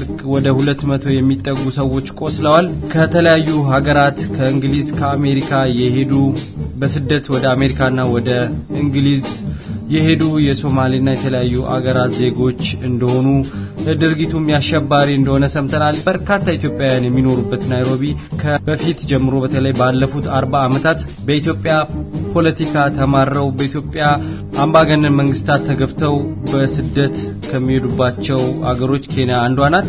በተለይ ከስደተኛ ካምፖቹ ከካኩማና ከዳዳብ በተጨማሪ ናይሮቢ በስደትም ሆነው በንግድ የሚተዳደሩበትና ለመኖር የሚመርጡት ቦታ ነው ናይሮቢ።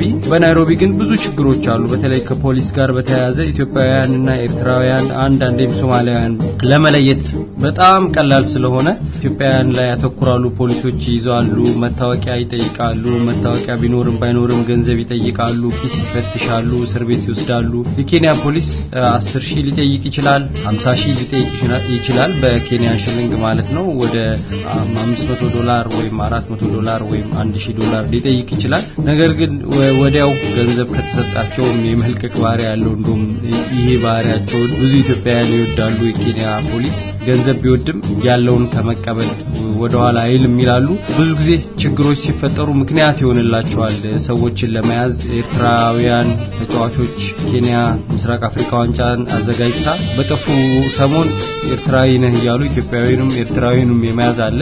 ሶማሊያውያን በርግጥ ብዙ ኬንያ ሶማሊያውያን ስላሉ ለመለየት ይከብዳቸዋልና እነሱን የመያዝ እድሉ የጠበበ ነው። አሁን ግን በተለይ ከአልሻባብ ጋር በተያያዘ የኬንያ ጦር ወደ ሶማሌ ከገባ ወዲህ በሶማሊያውያንና በኬንያ መካከል ብዙ ቅሬታዎች እየተፈጠሩ እንዳሉ እዛ ያሉ ኢትዮጵያውያን ገልጸውልኛል።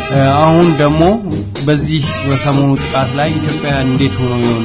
ዌስት ጌት የተባለው የገበያ ማዕከል ውስጥ ኢትዮጵያውያን የባህል ልብስ መሸጫ አለ። ሌሎችም እንደዚህ ተቀጥረው የሚሰሩ ኢትዮጵያውያን እንዳሉ አውቅ ነበርና ይሄንና ኢትዮጵያውያን እንዴት ናቸው በኬንያ አሁን በአሁኑ ወቅት በዚህ በጣም ከባድ ወቅት ላይ የሚለው ለማወቅ ወደ ኬንያ ናይሮቢ ደውያለሁ። አንዳንድ ወጣቶችን አናግሬያለሁ።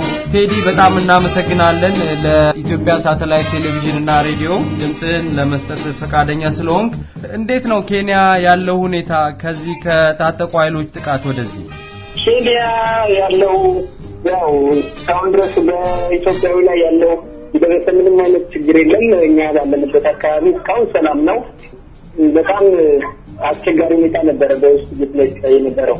ብዙ ጊዜ ኬንያ ውስጥ አንዳንድ ችግሮች ሲፈጠሩ ኢትዮጵያውያኖችና ኤርትራውያን በቀላሉ ስለሚለዩ የኬንያ ፖሊስ ሙስና ጋር የተያያዘ ነገር ስላለ ኢትዮጵያውያንና ኤርትራውያንን የማሰር ልማድ አላቸው ገንዘብ ለመቀበል ሲሉ የሚባል ነገር አለና እንዴት ነው ይሄ ስጋት አለ አሁን ከዚህ ጋር በተያያዘ? እስካሁን ድረስ ምንም አይነት ነገር የታየ የለም። ያው እንግዲህ ከዚህ በኋላ ሜቢ እዛ ያለውን ሁኔታ ሲጨርሱ የሚመጣው አይታወቅም። እስካሁን ድረስ ግን ያው ሰላም ናት። እስካሁን ምንም የተፈጠረ ነገር የለም። ወስሊ በአሁኑ ሰዓት ያው እንደበፊቱ በአሁንም አሉ፣ ግን በኤሌክሽኑ ታይም በጣም ብዙ ያው በየአፈሳ ስለነበረ በየቤት እየገቡ ያው አፈሳ ስለነበረ በብዛት ሶማሌው ቀንሷል። እንደበፊቱ አይደለም። ተወሰነ ወደ ሀገሩ ተመልሷል። ያው የሀገሩ መንግስትን ፈቅዶላቸው ሀገራቸው ላይ ኢንቨስት ማድረግ እንደሚችሉ ስላታወቃቸው ያው የተወሰነው በብዛት ወደዛ ተመልሷል። ኬንያ ወታደሮች ሶማሌ ከገቡ ወዲህ ነው እነዚህ ሶማሌዎች ላይ ትኩረት የተደረገው። ኢሲሊ በጣም የንግድ ቦታ ብዙ ሚሊዮን ዶላር የሚንቀሳቀስበት ቦታ ነው። በርካታ የሐዋላ አገልግሎት የገበያ ማዕከሎች ያሉበት ቦታ ነው።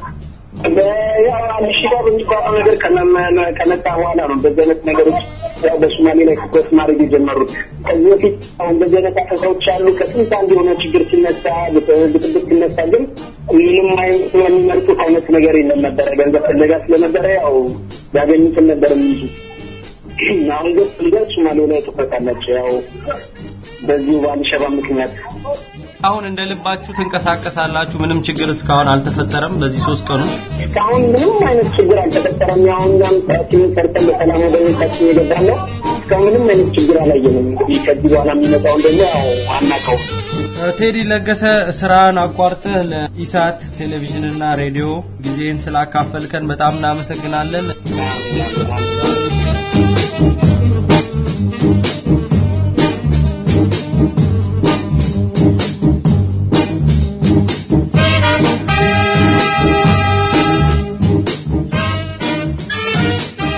ስለ ኢትዮጵያ ዝግጅቱን ይቀጥላል። አሁን ደግሞ ወደ ማህበራዊ ገጾች ወስዳቸዋለሁ። ማህበራዊ ገጾች ላይ ፌስቡክ ላይ አብርሃ ደስታ የተባለ ወጣት የጻፈው አንድ ጽሑፍ አለ። አብርሃ ደስታ ትግራይ የሚገኝ በመቀሌ ዩኒቨርሲቲ አስተማሪ እንደሆነ ይነገራል። ይህ ወጣት ብዙ ጊዜ ሐሳቡን በነጻነት የሚገልጽ የማይፈራ በተለይ መቀሌ ላይ ሆኖ በጣም ቁጥጥርና የትግራይ ተወላጅ ሁሉ ኢህአዴግን መደገፍ አለበት በሚባልበት ክልል ውስጥ ከዛ ወጣ ብሎ የራሱን ሐሳብ እንደልብ የሚገልጽ ህወሓትን በጣም የሚተችና ሐሳቦቹን በየዕለቱ ማህበራዊ ገጾች ላይ የሚያካፍል ስለ ኢትዮጵያ የሚቆረቆር ወጣት ነውና አብርሃ ዛሬ የጻፈው አንድ ጽሑፍ አለና እሱ በጣም ስለመሰጠኝ ወደናንተ ባመጣው ተወዱታላችሁ ብዬ አስቤ ነው። የአብርሃ ጽሑፍ እንዲህ ይላል። ወደ 6391 ሰው ነው እሱን የሚከታተለው በዚህ በማህበራዊ ገጽ ላይ በየዕለቱ የሚጽፋቸው ጽሑፎች በተለይ የገዢው ፓርቲ አፍቃሪዎች በህወሓት ውስጥ አባል የሆኑ ሰዎች በጣም የሚበሳጩበት ነው። አንድ ሰው በውስጥ ማለት በኢንቦክስ ወይም በውስጥ መልእክት የጻፈለት ነገር በጣም ገርሞት ወይ ገመና ማጋለጥ ይላል። አንድ በጣም ይሰድበኝ የነበረ የፌስቡክ ጓደኛ እንዲህ አለኝ። እውነትህን ነው ህወሓት ችግር አለበት፣ ግን የህወሓት ገመናን ለጠላቶቻችን አሳልፎ መስጠት ለትግራይ ህዝብ አይጠቅምም ብሎት ለዚህ ሰው የመለሰው መልስ ነው። ይሄንን ወደ ፊት ለፊት ገጹ አምጥቶ ነውና ይሄን ያለውን ሰው ስም አልጠቀሰም እዛ ጽሑፉ ላይ። ግን እንዴት ነው ነገሩ በማለት ይጠይቃል አብርሃ። የህወሓት ገመና እንዳይጋለጥ ተብሎ የትግራይ ህዝብ ይሰቃይ? ይሄ ነው ፍርዳችሁ? እንዳይሰሙ ተብሎ ጠላቶች እንዳይሰሙ ተብሎ ጠላቶች የሚለውን በምህጻረ ቃል ውስጥ የሚያስቀምጠው ስለማይቀበለው ከኢህአዴግ ውጪ የሆነ ሁሉ ጠላት በሚል መንፈስ ነው ያንን መልእክት የላከለሰውና እሱ ያን መጠቀም ስለማይፈልግ በምህጻረ ቃል ውስጥ አስቀምጦታል። ጠላቶች እንዳይሰሙ ተብሎ ህዝቡ ነጻነቱን ይጣ። ማስቀደም ያለብን የፓርቲ ገመና ነው ወይስ የህዝብ ደህንነት? ደግሞ ጠላት ማን ነው? የህዝብ ጠላት እኮ ህዝብን የሚጮቁኑ የሚያሰቃዩና የሚገድል ነው። በአሁን ጊዜ ህዝብ እየጨቆነ ያለ ህወሓት ነው። ስለዚህ የህዝብ ጠላት ህወሓት ነው ማለት ነው። የህወሓት ገመና ህወሓት ራሱ እንዳያውቀው ለምን እንሰጋለን? ምክንያቱም የህዝብ ጠላት መሆኑን ራሱ ህወሓት እኮ ያውቀዋል። ስለዚህ ሚስጥር አይደለም። ሌሎች የህዝብ ጠላቶች ካሉ ይሄንንም በመጻረ ቃል ውስጥ የሚያስቀምጠው የሉም ብሎ ስለሚያምን ካሉም እነሱን መዋጋት እንጂ በህወሓት ጭቆና መማቀቅ መፍትሄ አይሆንም። ማንኛውም የህዝብ ጠላት ለመዋጋትና ለማሸነፍ ህዝብ መደራጀት አለበት። በቃ የሁሉም መፍትሄ መደራጀት እንጂ የጨቋኞች ገመና መደበቅ አይደለም። ለማንም የህዝብ ጠላት አንንበረከክም ይላል አብርሃ።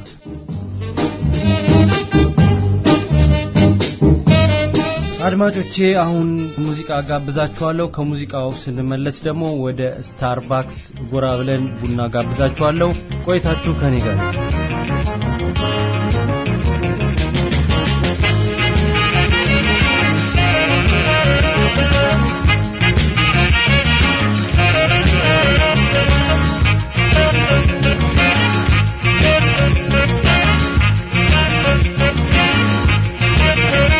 ከግቤ ባሻገር አለች ራንዲት በፍቅር በናፍቆት ልቤ የምትወዘውዘው አቦል ጀባ በላኝ ቡናዋን ብቀምሰው እግሬ ወደ ጅማ ሱሳ መላለሰው እንግባ አይመሽም ሆይ ቤትሽ ጅማ ነው ወይ? እንግባ አይመሽም ሆይ ቤትሽ ጅማ ነው ወይ? መሸነፌናማ ማፍቀሬን አልካድኩም አንቺን ካየሁ ወዲያ እኔ የኔ ያልሆንኩት በደን ተሸክሜ ሰው የሚያዘው ገላ ራሴን ብጠይቅ ሆኛለሁ የሌላ ልኮራ ልኩራራ ስለሞክራለሁ ልካች የሰው ንብረት የሌላ ሆኛለሁ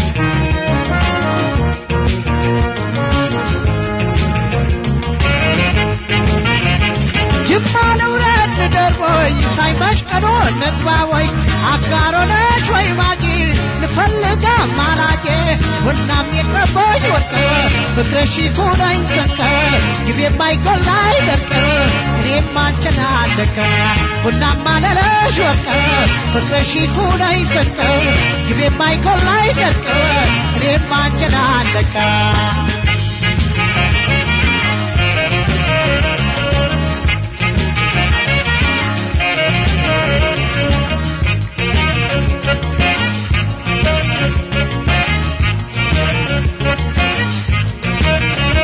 ከገቤ ባሻገር አለች ራንዲት ከፍቅር በናፍቆት ልቤ የምትወዘውዘው ዕጣኗን ጭስ አርጋ ቡና ብታቀምሰው እግሬ ወደ አጋሮ ስሳመላለሰው እነኳ አይመሽም ወይ ቤትሽ ጅማ ነው የሙዚቃውን ግብዣ እንደወደዳችሁት ተስፋ አደርጋለሁ። አሁን ወደ ስታርባክስ ጎራ እንላለን። እንዳልኳችሁ የቡና ግብዣ አለ። ኢትዮጵያ በስታርባክስ እየተከበረች ነው። ስታርባክስና በኢትዮጵያ መካከል ችግሮች ነበሩ። በተለይ ኢትዮጵያን ኢንተሌክቹዋል ፕሮፐርቲ ኦፊስ ማለትም የኢትዮጵያ የፈጠራና የአእምሮ መብቶችን የሚሰጥ ተቋም ነው። የንግድ ምልክት ወይም አንድ ሰው በራሱ የፈጠራቸው ነገሮች ሲኖሩ የቴክኖሎጂ ለውጦች የሚመዘግብ ተቋም ነው። በዚህ ተቋም አማካኝነት የኢትዮጵያ ቡናዎች በተለየ ሁኔታ የተለየ ንግድ ምልክት ተሰጥቷቸው እንዲሸጥና የኢትዮጵያ ገበሬ የተሻለ ገቢ እንዲያገኝ የሚያስችል አሰራር እንዲቀየር ኢትዮጵያ በጣም ተከራክራ ነበር። የኢትዮጵያ ቡናዎች በስታርባክስ መሸጥ እስከማቆም ሁሉ ተደርሶ ነበር። የኢትዮጵያ ቡናዎች ከስታርባክስ ጋር በተፈጠረው አለመግባባት ምክንያት ቡናዎቹ መሸጥ አቆመው ነበር። ኢትዮጵያ ግን በዚህ በኢትዮጵያ ኢንተሌክቹዋል ፕሮፐርቲ ቢሮ አማካኝነት የኢትዮጵያ ቡናዎች በአውሮፓ ህብረት፣ በካናዳ፣ በጃፓን በትክክል ተመዝግበው የንግድ ምልክት ለይርጋ ጨፌም ለሲዳሞም ለሐረርም ቡና የተለዩ ምልክቶች ተሰጥተው እንዲሸጡ ተደርጎ ነበር። እነዚህ ቡናዎች በርግጥ በአውስትራሊያ፣ በብራዚል፣ በቻይና፣ በሳውዲ አረቢያና በደቡብ አፍሪካ የንግድ ምልክቶችን ማስመዝገብ አልተቻለም ነበር። ኢትዮጵያም በአሜሪካ ያለውን ችግር ለመፍታት ኢትዮጵያም ይህንን ፍቃድ ጠይቃ ነበር።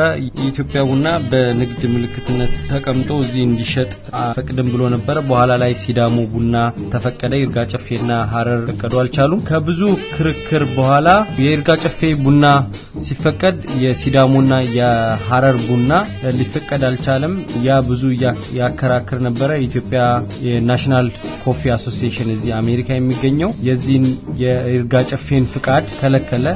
በአሜሪካ ደግሞ የዩናይትድ ስቴትስ ፓተንት ኤንድ ትሬድማርክ ኦፊስ አለ። እሱ ለይርጋ ጨፌ ፍቃድ ቢሰጥም የናሽናል ኮፊ አሶሲዬሽን እሱ ደግሞ ከለከለና ብዙ አጨቃጫቂ ነበረ። መጨረሻ ላይ የሁሉንም የንግድ ምልክትን በአሜሪካ የሚፈቅደው ተቋም የሲዳሞንና የሐረርን ከልክሏል። የይርጋ ጨፌን ፈቅዷል። የብሔራዊ ደግሞ የቡና ማህበር የሚባለው ደግሞ የይርጋ ጨፌንም ከልክሏል። ስለዚህ ሶስቱም ቡናዎች ከስታርባክስ ጋር እንደውም ስታርባክስ የኢትዮጵያ ንግድ ምልክት እንዳይቀበል የናሽናል ኮፊ አሶሲዬሽን ላይ ተጽዕኖ አድርጓል። የስታርባክስ እጅ አለበት ተብሎ ነበርና በዚህ ኢትዮጵያ መንግስትና ስታርባክስ መስማማት አልቻሉም። የኢትዮጵያ ቡና አሜሪካ ላይ መሸጥ አልቻለም ነበር። አሁን ግን ያ ተፈቷል።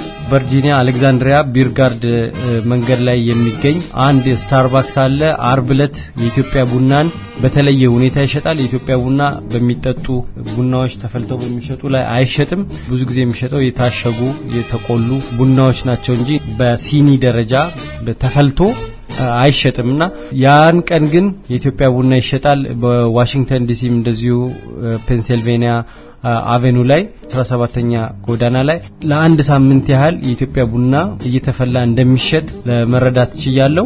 በዚህ በቢርጋርድ ግን የተለየው ነገር ምንድነው? የኢትዮጵያ ቡና ይሄ የባህላዊ ቡና አፈላል ሁሉ ስነ ስርዓት እንደሚኖር ማስታወቂያ ለጥፈዋል። ሁላችሁም አርብ ጠዋት ከ10 AM ጀምሮ እዛ ብትመጡ ይሄን ቡና ለመቅመስ ትችላላችሁ።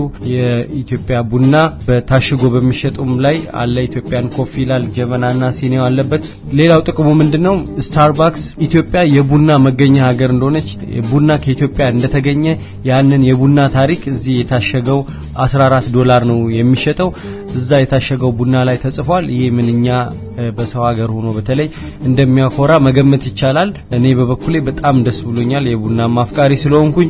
ስለዚህ ወደ ስታርባክስ ጎራ ብላችሁ ይህንን ቡና እንድታዩት ከተቻለም ደግሞ አርብ ዕለት ቨርጂኒያ አሌክዛንድሪያ የምትገኙ ዋሽንግተን ዲሲ ደግሞ ከ29 ጀምሮ ነው ብለዋል። በስታርባክሶች ብትጠይቁ ይህን መረዳት ትችላላችሁ። የኢትዮጵያ ቡና ኢትዮጵያን እያስተዋወቀ ነው፣ እኛም እየጠጣ ነው፣ ነቃ ነቃ እንላለን ማለት ነው። የታሸገው ቡና ላይ ከጀርባ የተጻፈውን አንብቡት፣ በጣም ተወዱታላችሁ። በጣም ብዙ ችግሮች ያሉባት ሀገራችን አንዳንድ ጊዜም ቢሆን እንደዚህ ጥሩ ነገሮች በጎ ነገሮች ሲሰሙ ለአድማጭም ጆሮ አምሮም እፎይታ ነውና በስታርባክስ ቡና እየተዝናናችሁ ሀገራችንን እናስብላለሁ። በዛሬው ዝግጅቴ ያመጣዋቸው መረጃዎች እነዚህን ይመስሉ ነበር። ከቀሪ ዝግጅቶቻችን ጋር አብራችሁ እንድትቆዩ እየጋበዝኩኝ በሚቀጥለው ሳምንት እስከምንገናኝ መልካሙን ሁሉ እመኝላችኋለሁ። ጤና ይስጥልኝ።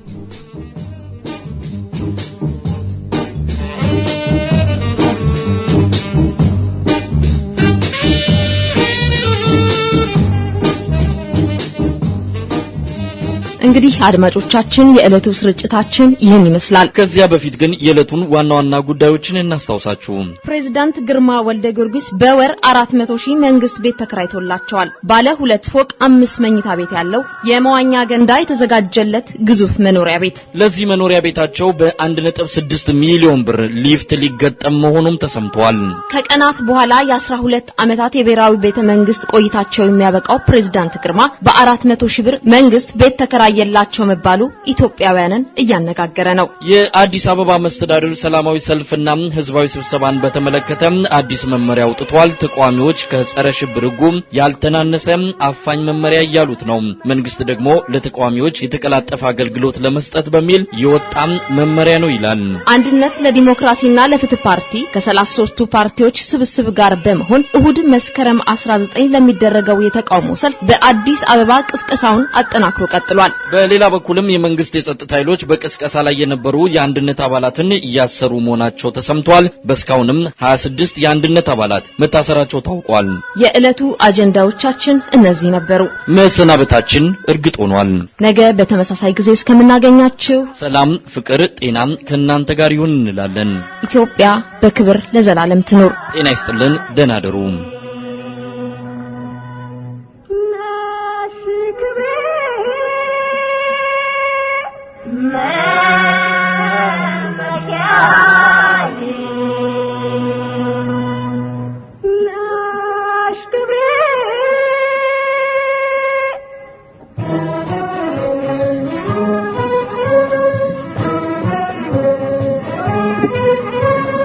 በጣም ያኮራኛል ኢትዮጵያዊነት የሀገሬ ፍቅር ጠልቆ በስሜት አንቺ ነፃነት ጎ የታሪክ አውድማ ባለም ተሰራጭቶ ዝናሽ የተሰማ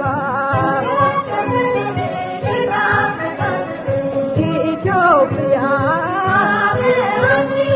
ኢትዮጵያ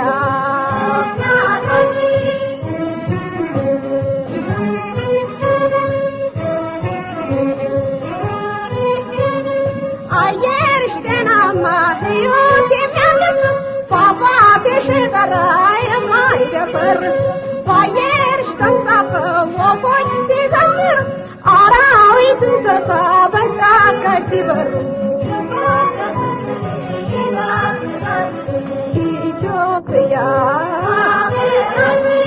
ኢትዮጵያ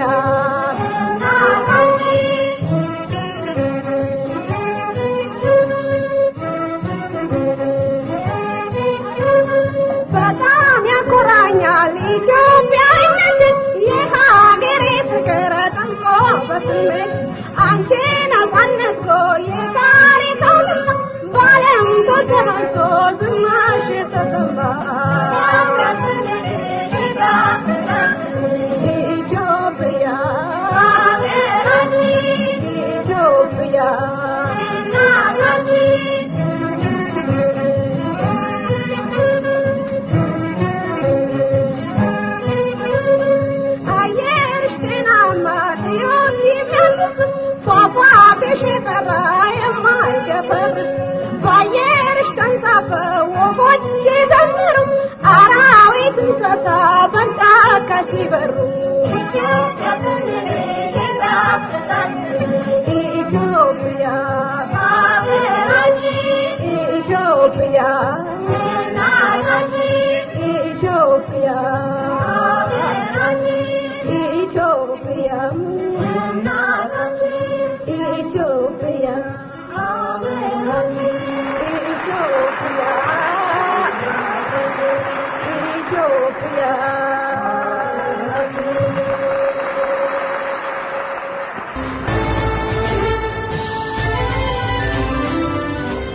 የዕለቱን የኢሳት ሬዲዮ ስርጭት በዚሁ አብቅተናል። በደህና አደሩ።